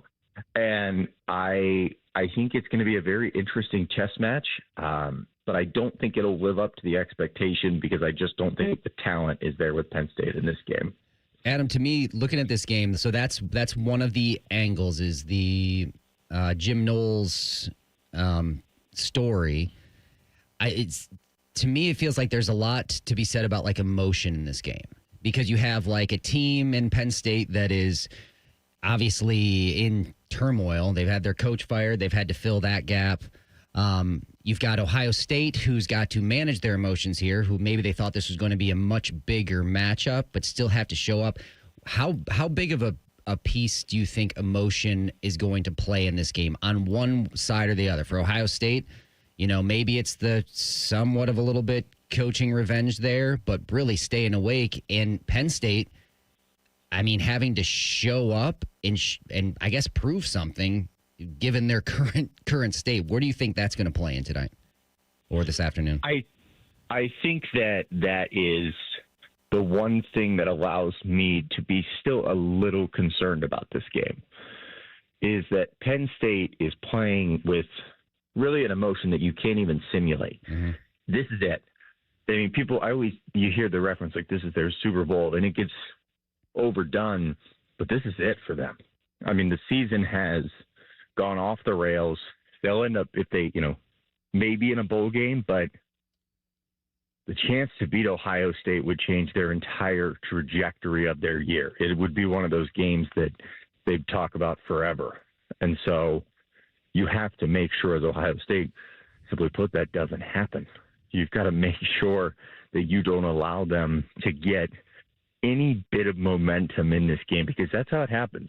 In upset games, we see it all across college football. You let a team start to believe that they can play with you, and the next thing you know, the game is starting to get away from you. Yeah. It is really good. I'll throw it to Veer, but just that's a really good point that we talk about like the juxtaposition or like the difference between college and pro so much is like that's one thing you can't simulate is somebody's last game or that feeling of I'm a senior, I'm out of here. Mm-hmm. That's an emotion that only exists when there's a ticking timeline on your career at a place. So that's why I think there always is something in games like this because there's a lot of guys over at Penn State that know exactly what Adam just said is that like this is it for us. This is our last stage to make a big stand. Don't shortchange your Hoosiers. They play Indiana next week. Exactly. They got another chance. They got another chance. They got another chance to take out. Savior, thanks, man. I didn't look at that. And the thing about it is, too, I think, like the first time I got to see Jeremiah Smith, Adam, I walked over and a kid had 300 yards in practice. Promise you, swear to God. I hate to swear on radio, but I did. I saw it. And it was versus Jim Knowles' defense. And some of the things that I remember about his defense, sitting in the stadium watching Michigan throw bombs. We're down in Atlanta. We get a stop. Stetson Bennett comes out and throws a 60-yard bomb in under 30 seconds. I'm kind of expecting us to expose those things about his defense, and the Penn State players really don't know the weaknesses of Jim Knowles' defenses because we've saw it bend and break plenty of times, and I think the thing that breaks it are downfield passes. I remember a lot of Lathan Ransom's earliest career was kind of figuring that stuff out in Jim Knowles' defense, right? And so today, strategically, Hartline and Ryan Day know the weaknesses of it, and like you said, like probably over 50 times and 50 plus to 100 times they've attacked this defense with guys like Jeremiah Smith and I was over there at one practice and I'm telling you the kid had 300 yards and we haven't seen a game where Jeremiah Smith have had like 150 close to 200 yards and I would love for him to have that game today, so looking forward to that. Well, I think you're exactly right. It may actually be the game that opens up for Ohio State in a major way because I think a lot of teams have just sat back and said, we're going to put 2 safeties out there and we are not going to let you beat us deep. Like, we don't care what happens. You are not going to get past us, and you've got to drive it all the way down the field. Ohio State's been able to do that. I think that's really impressive. But we do know that a Jim Knowles defense, it's not that he gets beat deep because he doesn't know what he's doing and, oh, my gosh, the deep ball. He's a great defensive coordinator who likes to bring pressure from different angles. He likes to make sure that the quarterback isn't standing back there and, has the time to pick apart this defense. And so what we saw in the early stages of Ohio State was so many different big plays getting beat because guys weren't getting home. And I think that is very likely what you're right. What Ryan Day will try to exploit is getting downfield. It should be fun. So, AK, when this game is done, we won't see these teams lock in the regular season again until 2028. And I know there's some people that feel some type of way about that. Are you in that camp where we're not going to see Penn State for a couple years? Does that bother you at all, or do you view them as any type of rival right now? I definitely don't view them as a rival, but I do view them as the upper echelon of the Big Ten, and it is a lot of fun when we see these two teams face off. This sounds weird, but I almost am sad that we won't get to see Ohio State go back to Happy Valley for a while, because that's the energy that just feels unmatched when they go on the road, and they cherish that. I mean, they play the villain. Like it's a different level of villain. Obviously, when you go on the road to the Big House, it's a whole other ball game. But it's about as close as they'll find to being a rival, because that's what Penn State thinks they are. And so it almost allows for just a great Saturday anytime Ohio State goes to Penn State. Obviously, when they play at the Shoe, it's great, but you're not really the enemy in the Shoe. So yeah, I'm not upset about it. I think if you're going to take that step aside so that Ohio State can have games like going out to USC, maybe more games with Oregon, then yeah, I think that's important in this new world of the Big Ten. At one point, Penn State wasn't even in the Big Ten, so you can't really call them a rival because this series isn't that old. There's no doubt about it. They joined the conference in 1993. AK, where can the folks follow you, man? Where's game day coverage here on 10 TV? I explicitly ask people not to follow me. It is terrifying when people just follow you around all day. DeVere knows it. Especially around Halloween time. Halloween time, they've got masks on. It's awful. You can go to Adam King 10 TV for all our game day coverage. Plus, Game Time with Brian Day, the official coaches show of Ohio State Athletics. It's an hour and 18 minutes away on 10 TV. We're going to break down the Penn State game, plus sit down and hear from Ryan Day, the head coach, break down the game. And then don't forget wall-to-wall sports. 10 TV will have you covered 11:35 at night. You're not going to want to miss Ohio State winning 38-13 over the Nittany Lions. It's good stuff. AK, we appreciate you as always, man. Have a great day. Hey, I appreciate you guys.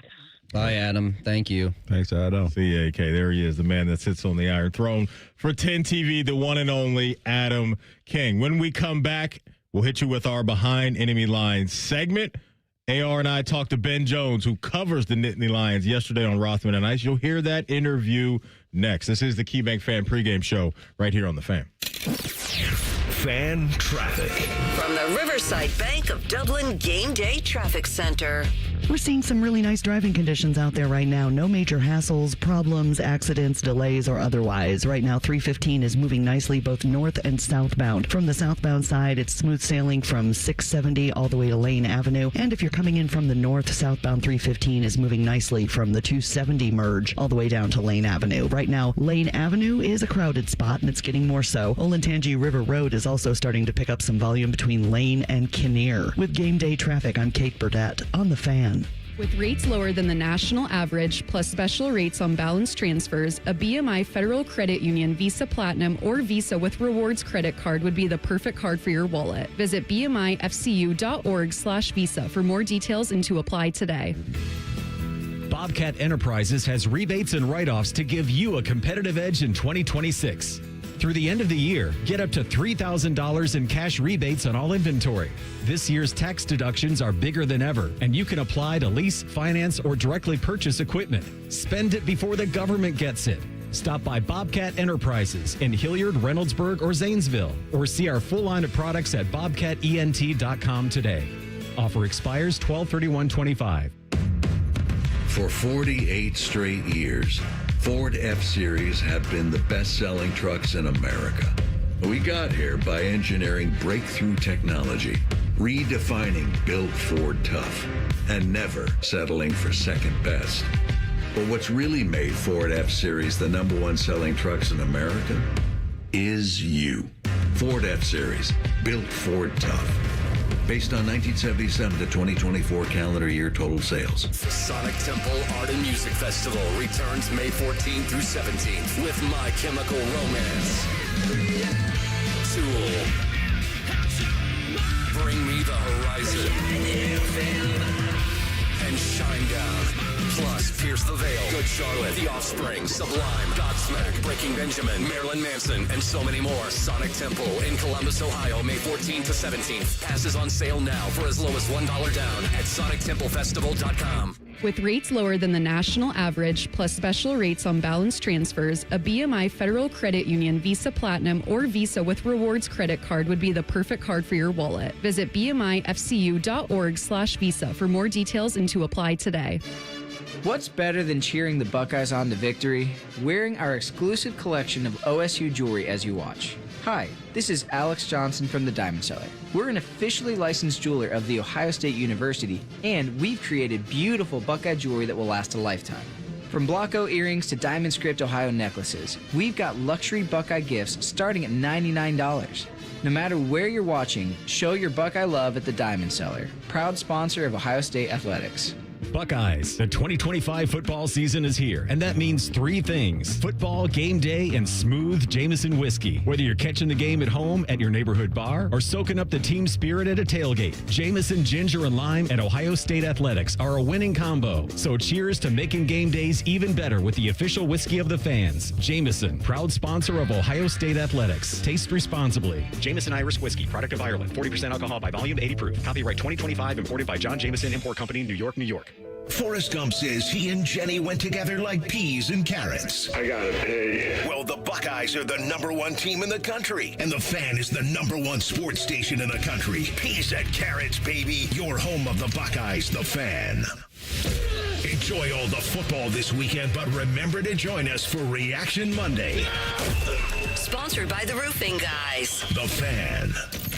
You're listening to the KeyBank Pregame Show. The only way to get ready for a Buckeye game. Your home for Ohio State Athletics. The Fan. The Fan's behind enemy lines. Sponsored by your Central Ohio Ford dealers. All right, behind enemy lines this week, ladies and gentlemen, is going to be brought to you by Ben Jones.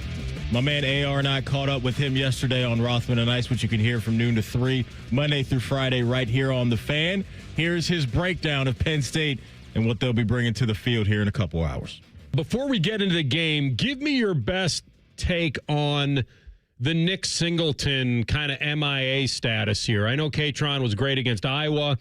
Was it the position coaching change? Was it Franklin was his guy? What's going on with Singleton? Yeah, I mean, I think that's, one of the many questions you have to ask about Penn State this year. But I do think that Penn State losing Jaywan Sider to Notre Dame was a big difference maker for Penn State this year. Obviously, Katron Allen is a much more physical back than Nick, and he's been able to figure it out because at the end of the day, you don't need vision to run somebody over. You just need a little bit of an attitude. And I think it's worked well for Katron, and I think the change hasn't worked well for Nick, but, that's one of many things this year that hasn't worked well for Penn State. Sticking on the offensive side of the ball, what's your assessment on the wide receiver position right now? Because, Ben, I know that, they brought in some new faces via the portal this offseason. How has that panned out for them, in your opinion? I mean, I think in some ways better and in some ways the same. I think it's always a bit of a coin toss when you go into the portal because you figure that certainly guys with ability end up in there and end up wanting to get more time or whatever the case might be, maybe a bigger stage, but it's not always a guarantee to fix your problems. If it was, they'd probably be wherever they were before. So I think production-wise it's been up and down, but, that goes with Drew Aller the same way prior to his injury. So I think we saw in the Oregon game, especially in the fourth quarter, that these are guys that can make plays, but there's no question that, especially following his injury, the Drew Aller era, officially ends with Penn State never really having the targets outside of Tyler Warren to really match his abilities. And I think that was true to a lesser extent, but the same extent this year as well. All right, so while we do respect the brand, we respect the talent, I just can't get around the inexperienced part of the quarterback position now with Ethan Grunkmeyer. So give us your take on the game plan that you think they're going to go with. Yeah, I mean, I think they're going to give it to Katron until Katron falls over. I think that, obviously if you want a legitimate shot at being in Ohio State, you're going to have to throw the ball down the field. There's been some sort of whisper of that the past 2 weeks since Penn State's been on a bye. They had a media availability the normal day of the week that they normally do, and the offense wasn't out there, which is, I will say in all the years that I've covered Penn State, sort of a rarity. But at the end of the day, you're not going to trick Ohio State for 4 quarters. You're not going to change your identity against a team like Ohio State and beat them. But, yeah, you're going to have to do what you're good at, and that's giving Katron Allen the ball. And I do think Grunk has a nice pass. He has a nice ability to get it down the field. But, I think we've seen for the most part in his time under center or in the backfield, both the reason why Penn State recruited him and also the reason why Drew Aller was the starter. So Jim Knowles leaving to go over to Penn State was one of the spicier, storylines of the offseason. Now seeing how he's gone about his business as the defensive coordinator, but I guess more importantly, the defense as a whole under Jim Knowles in year one. Your thoughts on that right now? Yeah, it's definitely a mixed bag. I mean, I think, there's no question that if you go up against a team like Oregon, you go, if you're not ready for that, you're going to give up a lot of points. And I think Penn State's defense in that game did a good job of hanging around and bend but don't break. And obviously, any game that you get into double overtime, you must have done some things well on both sides of the ball to get there against a good team. But, yeah, I think beyond that, you're used to seeing a Penn State defense a lot like Ohio State where you can go, maybe we won't score every drive or maybe it won't always look sexy, but we always know that we've got a defense to lean on, and that's what Penn State's had over the years, and they really haven't had that to the same extent. I do think UCLA, with that change and their sort of light resurgence, if you will, caught Penn State by surprise. I think Iowa, without Drew Aller, is obviously a difficult situation. And the injury to Tony Rojas at linebacker, I think he's an exceptional linebacker that Penn State really needed and has impacted everything. But, yeah, there's no question that, I think people who are really paying attention knew that the Jim Knowles experience is going to take a little bit of patience. And that's just a difficult situation to put Penn State in with the expectations they've had this year. And certainly for as good as Jim Knowles ultimately is and the things that he's done in his career, it hasn't really been up to snuff this season as we're used to at Penn State, and that's for a lot of different reasons. Previewing the big game with Ben Jones, covers Penn State here on the Bryant Heating and Cooling Systems Fan Guest Hotline. What about them trying to cover the dynamic duo of Ohio State with Tate and Smith? How can they do it? The power of prayer can be a powerful thing. I think, ultimately, these games historically for Penn State and Ohio State have come down to a few plays. They've come down to who is more sound fundamentally, who is able to execute in big spots. And now, honestly, I don't anticipate that this is going to be a game that comes down to a few plays. I think, the situation is the situation. But I think if you're Penn State, you've got to stay cap sound. You've got to, be sure in your coverages. You've got to get to the quarterback. All the basic things that are true for every team in this situation, which is a team that's, for better, for worse, or for whatever reason, isn't as good as Ohio State, and probably by a wide margin at this point. You've got to stay true to your fundamentals. You've got to get to the quarterback, and you've got to cover your guy and trust the guy next to you. And, sometimes that's good enough and sometimes it's not, and I guess that's why they play the game. So now that we know Matt Rule is going to be in Lincoln, Nebraska for the foreseeable future based off of the extension that he just signed, taking him out of the mix, Ben, when you look at some of the potential guys that are out there to follow James Franklin, who do you believe are the realistic guys that they're going to go after? Yeah, I mean, that's the $50 million question right now is, what is Penn State going to do? And I think it's tough because I think when you think of Penn State as a program, you go, okay, they're in a pretty good spot. A lot of coaches will like to coach there, but the ones that really solve Penn State's problems in terms of can you win those big games? Can you continue to win 10 or 11 games every season? A lot of those guys already have jobs they probably don't want to leave. Ryan Day's not leaving Ohio State. Kirby's not leaving Georgia. That list goes on and on in terms of established names. So that's the question for Pat Kraft. Are you interested in hiring someone for Vanderbilt again, or Georgia Tech, or one of these places where you go, okay, this guy's ready to take the next jump. Do you go to JMU and look at Bob Chesney and go, here's a guy that, has done well at a different level and maybe can translate that to the Big Ten? Brian Hartline is obviously a name Ohio State fans are familiar with, who falls in a similar boat and would be able to address the wide receiver issues Penn State's had the last few years.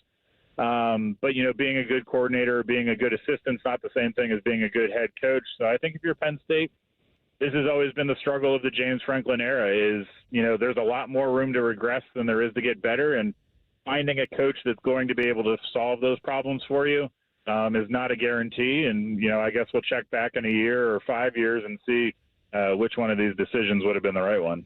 Ben, what's your take on what happened with the Matt Rule situation? Did he just want to leverage into staying at Nebraska and making more money, or did they not offer him? What's your take on it? Yeah, it's a good question. I think, obviously Pat Kraft having a relationship with Matt Rule when they were both at Temple, you've got to think that he was on the list. Obviously, James Franklin getting fired was going to get everybody but the three of us a raise. I think that, there's situations like that. But I do think, Matt Rule, that Minnesota game doesn't help matters any. Matt Rule's a great guy. He's got Penn State ties. He's from State College. So there's a lot of things going for him. But for as good as he has done at Temple and Baylor and at Nebraska to a certain extent, it's not necessarily the home run hire that I think Pat Kraft is looking for. Now, I will say, and this is not knowing anything that you guys don't know, that I firmly believe that we know someone is not taking a job when someone else finally does. So until Penn State announces who its next head coach is, I think it's hard to ever say for sure in this day and age of college football that someone's out of the running. But certainly you've got to imagine that Matt Rule knows where he stands in that situation in Nebraska. It's a weird thing to be a head coach in a day and age where you might be on the verge of maybe sort of kind of getting fired, but somehow get an extension out of it anyway. It's a good time, and I think, we picked the wrong line of work. You said that right, my man. All right, enjoy the game. Thanks for the breakdown. All right, appreciate you guys. There's your Behind Enemy Lines segment for the week. Thanks to Ben Jones for joining us on Rothman and Ice. Behind Enemy Lines is sponsored by your Central Ohio Ford dealers. Visit Toyota.com. Toyota, let's go places. Coming up top of the hour after an update, it's our Who's Got the Heat segment. Pretty good schedule around the world of college football. Who's feeling some heat? We'll let you know next. This is the KeyBank Fan Pregame Show right here on The Fan. Fan traffic. From the Riverside Bank of Dublin Game Day Traffic Center. Great driving conditions right now. If you're coming in from the north side, southbound 315 is clear from 270 all the way down to Lane Avenue. Same story if you're coming in from the south side. Northbound 315 looks great from the 670 merge all the way up to Lane. Once you're off the highway on Lane Avenue, you're going to start to see crowds building up, specifically right now between Kenny and Olentangy River roads. Kenny also getting a little more busy between Kinnear and Lane. And don't forget, it's a game day, so Woody Hayes Drive is closed between Tuttle Park and Cannon. With game day traffic, I'm Kate Burdett on The Fan. Atlas Butler has convenient 2-hour service windows for heating, cooling, and plumbing service. Because nobody likes waiting around. You listen in BMB? Nobody likes waiting around. Call 1-800-FURNACE. Drive your dream car home today, no matter your credit history. Hey, it's Phil here at Capital Ford of Columbus and Whitehall. We proudly accept all credit types, good, bad, or none. Get pre-approved in minutes and hit the road with confidence. Get your new ride today. Call 614-861-7150 or shop our huge selection online at capitalfordofcolumbus.com. Your perfect ride is credit ready and waiting at Capital Ford of Columbus. The season may be winding down, but there's still time to make the most of Buckeye Lake. At Buckeye Lake Marina, we have year-end deals on boats, accessories, and more to get you ready for next year's adventures. Looking to upgrade? The Buckeye Lake Marina staff is there to help you find the perfect boat at unbeatable prices. Buckeye Lake Marina has a long list of satisfied customers and want you to be the next. Don't wait. Sail into savings at Buckeye Lake Marina before the year ends and find the boat that's just right for you. Visit BuckeyeLakeMarina.com for more. Hey, football fans, it's November in Ohio, and you know what that means. It's time to face that state up north in a battle to claim forgotten funds.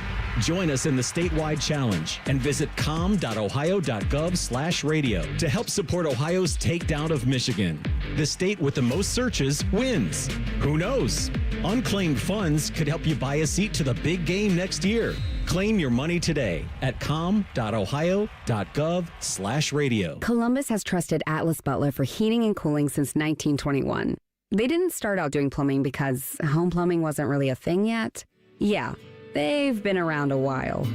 Call 1-800-FURNACE. This time of year, it's all or nothing, and Toyota's got all you need during Toyota Truck Month. Now through November 3rd, get 2.99 APR financing on a rugged new 25 Tacoma. Excludes TRD Pro and Trail Hunter. Or lease a well-equipped 25 Tacoma SR5 for $269 a month for 36 months with $39.99 due at signing. With approved credit through TFS. Tax, title, and license extra. Call 1-888-36-TOYOTA for details or go to toyota.com. Toyota, let's go places. If you're ready to step off the sidelines and into a position that impacts your community, then join the Franklin County Sheriff's Office. Just like football, it takes teamwork, dedication, and drive. And at the Franklin County Sheriff's Office, you can and will make a difference. Join one of the highest paying law enforcement agencies in Ohio. And make change happen in the community, in the lives of others, and in your own life. Join the winning team. Apply at sheriff.franklincountyohio.gov.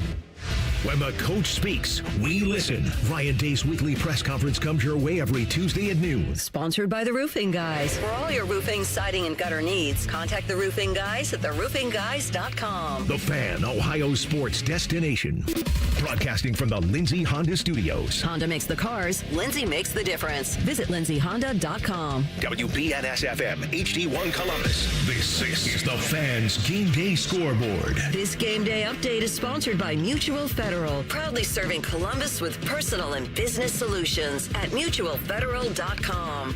And I'm Cole Bartemus. We're counting down to big noon kickoff where your top-ranked Ohio State Buckeyes will welcome a beleaguered Penn State team to the shoe. We got pregame coverage right here on the Fan, leading all the way up to Paul and Jim's call of the game. Also at noon, number 9 Vanderbilt will be in Austin taking on number 20 Texas. Vanderbilt's only got 1 loss in the season while Texas has 2, so if they lose to the Commodores today, they're done for good. We got 2 other ranked matchups today going on. Josh Heupel's 14th ranked Volunteers will host his alma mater in number 18 Oklahoma, and that'll be a battle of 6-2 teams at 7:30. And way later at 10:15 this evening, number 17 Cincinnati will be in Salt Lake as somewhat heavy underdogs against number 24 Utah. All the rankings that you've seen here today are temporary. This is the final week of prioritizing the AP poll. On Tuesday night, we'll be giving our first dose of the CFP rankings. The only way to do game day. This is the KeyBank pregame show, getting you ready for all things scarlet and gray. Your home of the Buckeyes, the Fan. As you prepare for another Buckeye football Saturday, one very important question remains. Who's got the heat? Sponsored by Buckeye Heating, Cooling, and Plumbing since 1948. All right, fellas, let's get after it. Matty Ice, Dane Sanzenbacher, DeVere Posey, welcome back in. Getting you ready for Ohio State and Penn State. We got a game outside of Ohio State and Penn State at high noon that I'm very interested in, and that's Vanderbilt taking on Texas. And so I'm putting the heat on Arch Manning in this game. We didn't even know if Arch Manning was going to be available for this game.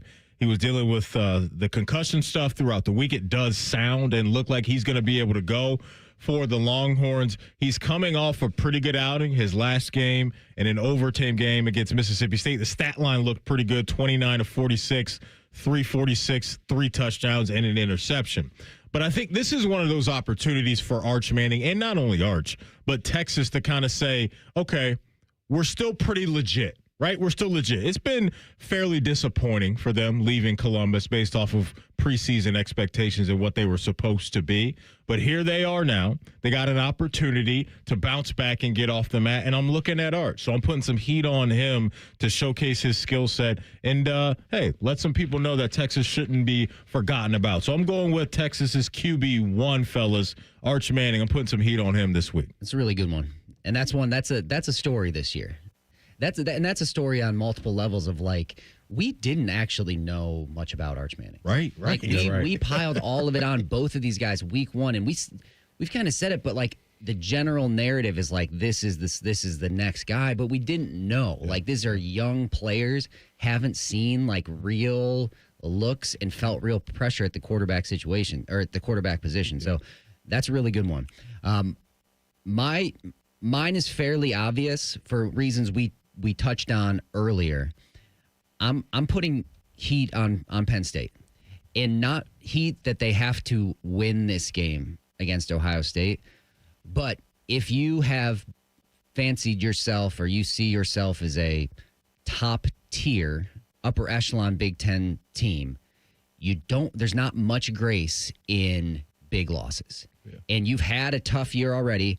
And I mean, I guess you could say there's some heat on Jim Knowles coming back, but I don't think that's all the way fair on just a defensive coordinator.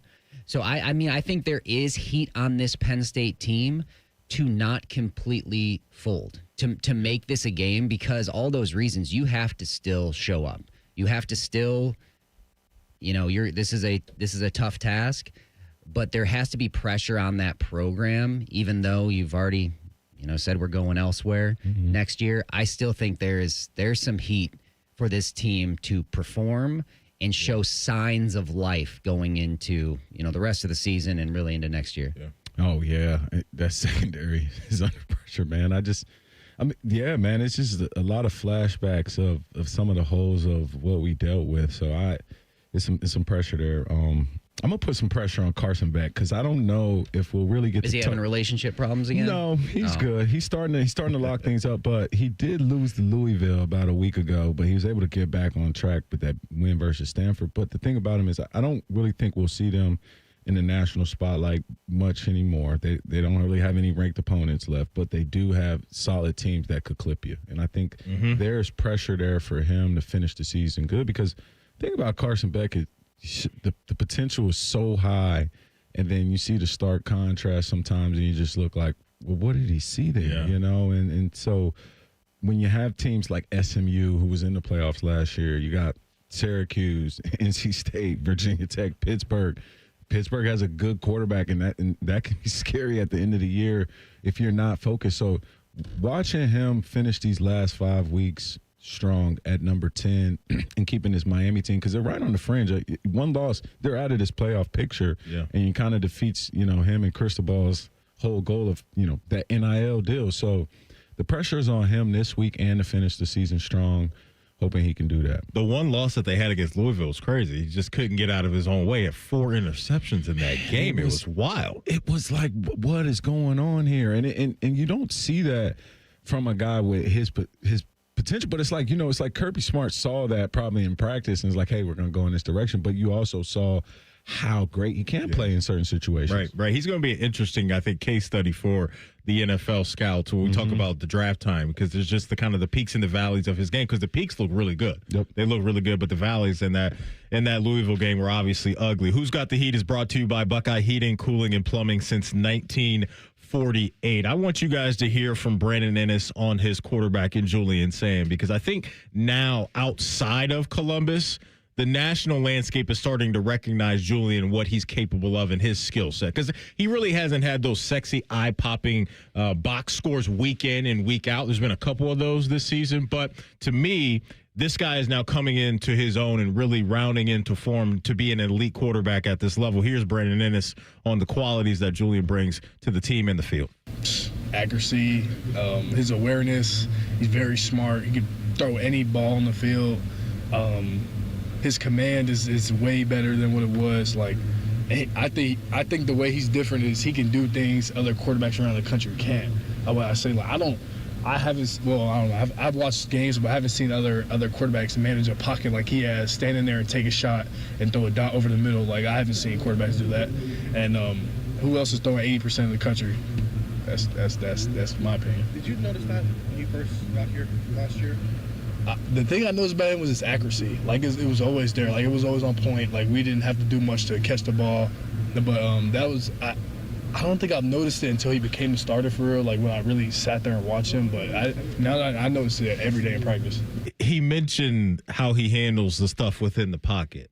To me, what's been impressive, what we saw in that Wisconsin game, is the kind of ad-libbing outside of the pocket when they did feel some pressure, and a couple times those led to 2 touchdowns. And so, like, he's just checking a lot of those boxes from start to, not finish, but start to where we are right now, with just not making the dumb mistakes, having a clean, looks like just a clean football that looks easy to catch. You guys can tell me, obviously, better than what I'm seeing. But that's just like, there's so many things that you're seeing from him as a young quarterback that don't make him a young quarterback in my mind anymore because he looks like a vet with how he handles his business week in and week out. Yeah, I'm happy we're starting this conversation, this Heisman talk, and that we're looking at a guy who has 3 more years of eligibility here, and for him, it's something that I think he's just always been. It's something that Ryan Day identified in the recruiting process, something that Nick Saban identified. Compared him a lot to Bryce Young, and I think he's a Drew Brees comparison, but he also is showing an ability to just be a great leader at a young age. And even the story that I think that's most heartwarming to me about Julian, and the type of guy he is, the type of leader, and why he is in his Heisman conversation. The competition with Lincoln Kienholz was tough, and I think Lincoln had a moment post the starter announcement, and I think Julian was the first person who reached out to him. And you think about what they did last year as backups, and the jokes in between plays. Oh, this is going to be a touchdown. Oh, let me call this play. Let me, and stuff like when you're a backup quarterback, 2 and 3, you build a bond to support number one, and they supported a guy to go win a national championship. Whether if Will was hurt that week and they had to step in and beat him, they went through that together. And I think he learned how to win last year, and so now he's in that forefront.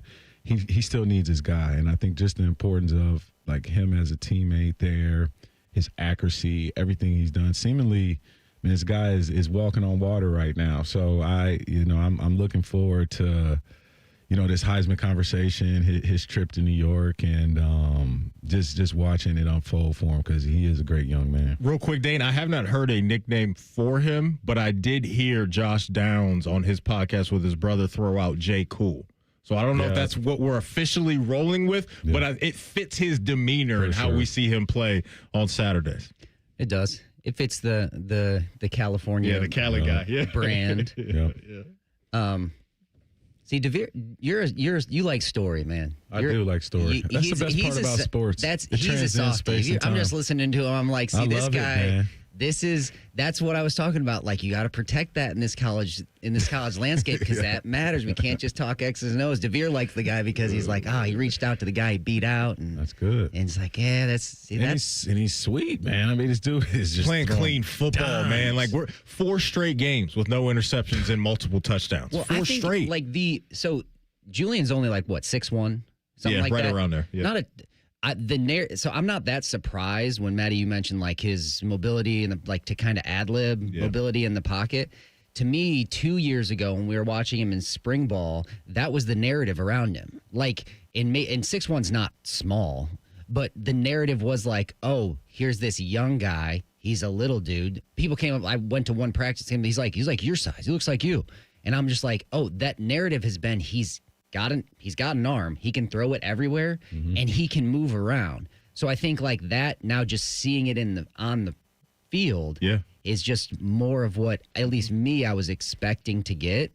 I don't think there's a bad thing to say. No, nothing not but at impressive. all. What he's done at this point, you're going to see adversity at some point. Yep. But you can't be happier with the situation you've got in this kid right now. Absolutely. I mean, Brandon Ennis mentioned the accuracy. He's still number 1 in the country in completion percentage in year 1 at 80%. Like, just crazy impressive stuff from him. We'll hit the finish line of our show next with East to West. We'll lay out the Big Ten schedule and also talk about an extension for Matt Rule and how does that impact Penn State moving forward. We'll discuss in our final segment next. This is the KeyBank Fan Pregame Show right here on the Fan. Fan traffic. From the Riverside Bank of Dublin Game Day Traffic Center.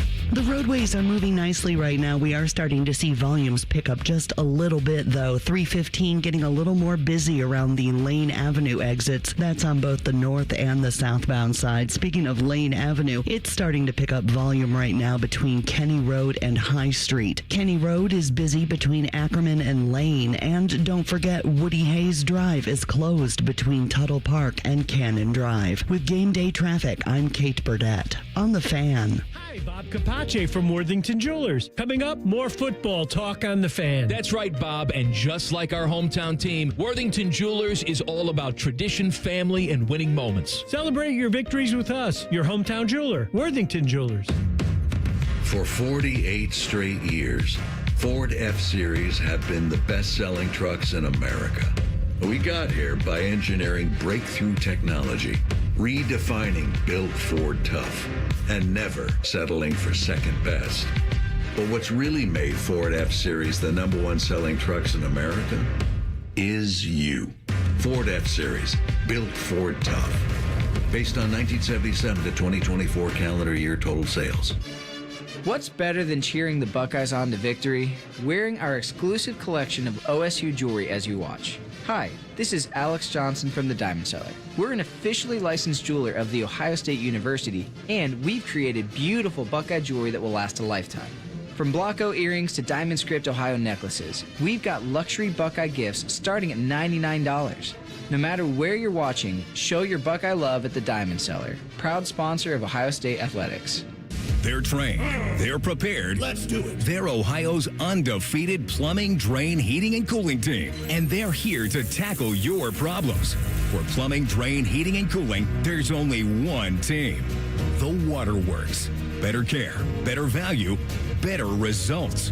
Call the Waterworks at 614-232-2222 or visit them online at thewaterworks.com. A proud sponsor of Ohio State Athletics. We're back to football talk, but before we kick off, a quick thanks to Bob and the team at Worthington Jewelers. Thanks, Common Man. Whether it's game day or every day, we're here to help you celebrate life's biggest moments. Worthington Jewelers, your hometown jeweler. What he said. Hi, I'm Laura De Leon, president of Key Bank in Central Ohio. Here at Key, we believe in providing a helping hand in our community. While helping hands are wonderful, a helping bank is even better. That's a bank committed to solving people's financial needs, but it doesn't stop there. We advocate, we support, we listen, and we volunteer. That's a bank that is always ready to meet you in the moment. Key Bank opens doors. Key Bank, member FDIC. This time of year, it's all or nothing, and Toyota's got all you need during Toyota Truck Month. Now through November 3rd, get 1.75 APR financing or $3,000 customer cash on a powerful new 25 Tundra. Excludes TRD Pro. Or lease a 25 Tundra SR Crew Max for $409 a month for 36 months with $39.99 due at signing. With approved credit through TFS, tax, title, and license extra. Call 1-888-36-TOYOTA for details or go to toyota.com. Toyota, let's go places. It's Sunday Night Football on the Fan 2. Catch the Seahawks and Commanders live in D.C. Fan coverage starts Sunday at 7:30 on 1460 AM and the Fan's HD2. Sponsored by Roosters, a fun casual joint. Your radio home of the NFL, the Fan. Fan weather. From the Logan AC and Heat Services Weather Center. Partly sunny skies are in the forecast here for today. If you're heading out to the Buckeyes game, we're looking at temperatures to get up into the 50s here for this afternoon. Winds will be light out of the southwest at 5 to 10 miles per hour. And then for tonight, mostly cloudy and a few rain showers possible south of I-70. Lows down into the upper 30s to lower 40s. And then for your Sunday, partly sunny and back into the 50s here for the afternoon. We'll see more sunshine and upper 50s to lower 60s here by Monday, Tuesday, and Wednesday. And that's a look at your 10 weather impact forecast. I'm meteorologist Aaron White here on 97.1 The Fan.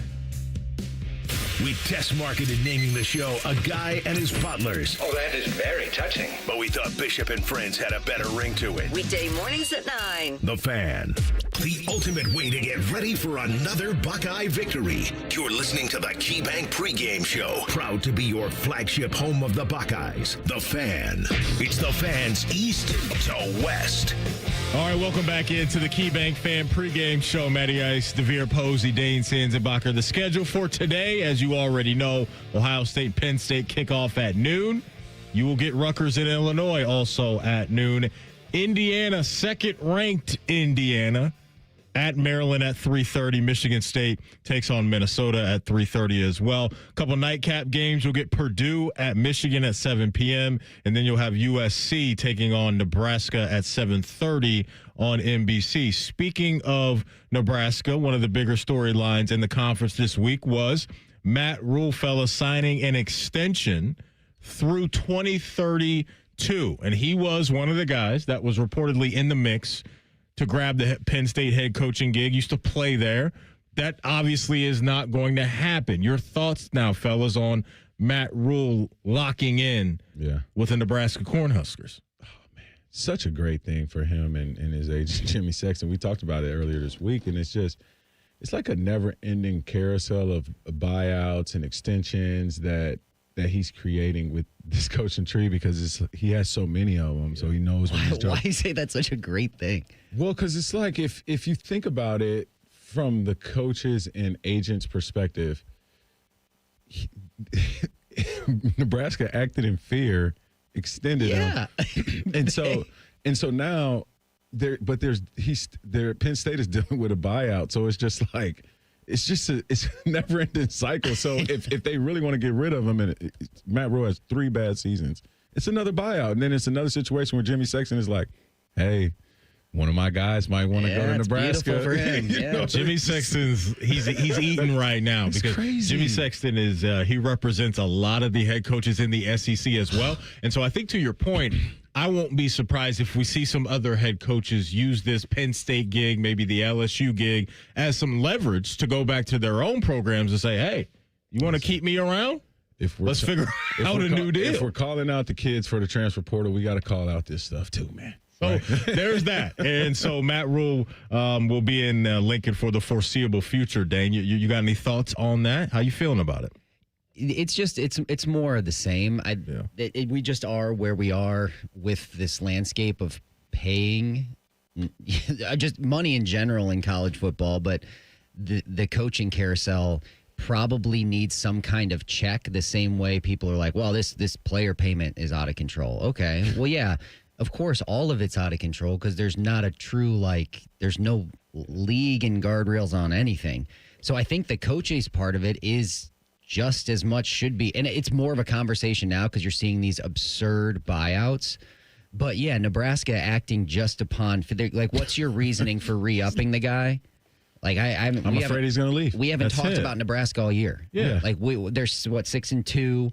They're fine, but nothing to say you earned it. There's usually those re-ups came and okay, we had a young guy or a relatively new coach on a new contract to see, and he overperformed. Like Signetti with the first time around when he got his extension. Okay, earned an extension. Now you've got I'm so scared this guy's going to leave. We are just going to pile millions on because we can't afford it. So I don't know. That's actually part of the game. It's not that fun to talk about because you're it's just kind of silly. I don't know what. I think they believe in his ability to build out a program. He did that at Temple. He did that at Baylor. And I think the threat of somebody trying to steal kind of your partner, if you will, in the relationship, you're like, no, let me put a ring on it. Well, that's what it is. Let me put a ring on it, right? It's hey, your partner's this thing. Right. Hey, your partner's hey, maybe I got my eye on leaving this relationship or whatever it is. But is that how you build a good relationship, Maddie? No, it's not. No. It's not. One of my don't put a ring on it out of fear. But I think that's what they're doing. I think that's what they're doing here. I'm afraid I'm going to lose you. That's not a reason. No, it shouldn't be. I don't know. Or handing out an ultimatum. Yeah, you don't want to have to hand the ring out that way. If you had to give an ultimatum, which is one of the crazier shows on Netflix, by the way. Ultimatum. The ultimatum. They take their partner to this hotel or whatever, and there's other 5 or 6 other people that are doing the same thing. And so is this when they're watching? Oh my gosh, college football is the ultimatum right now. These coaches are just oh well, you better put a ring on it. That's right. Or somebody else will. So you go there with your partner, and obviously there's other relationships there as well, and then you end up swapping with somebody else. That's what we're doing. That's what we're doing. So it's great. Yeah. Absolutely. This is the ultimatum. That's why I don't So yeah, clearly they want to.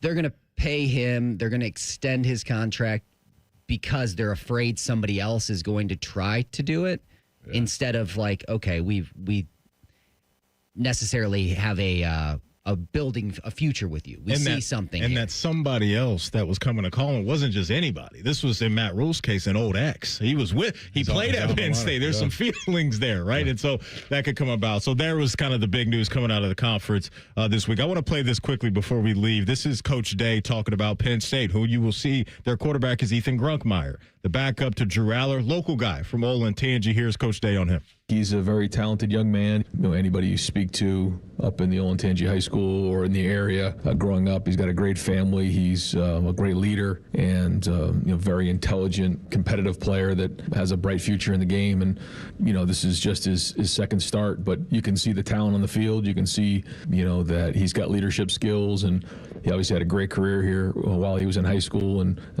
think very, very highly of him. Coach Day touched on the inexperience. What I think Penn State's going to want to do is control the game with the run, with Katron Allen and Singleton. And so what I think is going to be key for me to watch is defensively for Ohio State is winning first and second down and not having a guy with inexperience get to those short third downs to make life easier for him. So that's a big key for me, fellas, is the defense for the Buckeyes winning those early downs to put some more pressure on Ethan. Depot, your final thoughts before we go.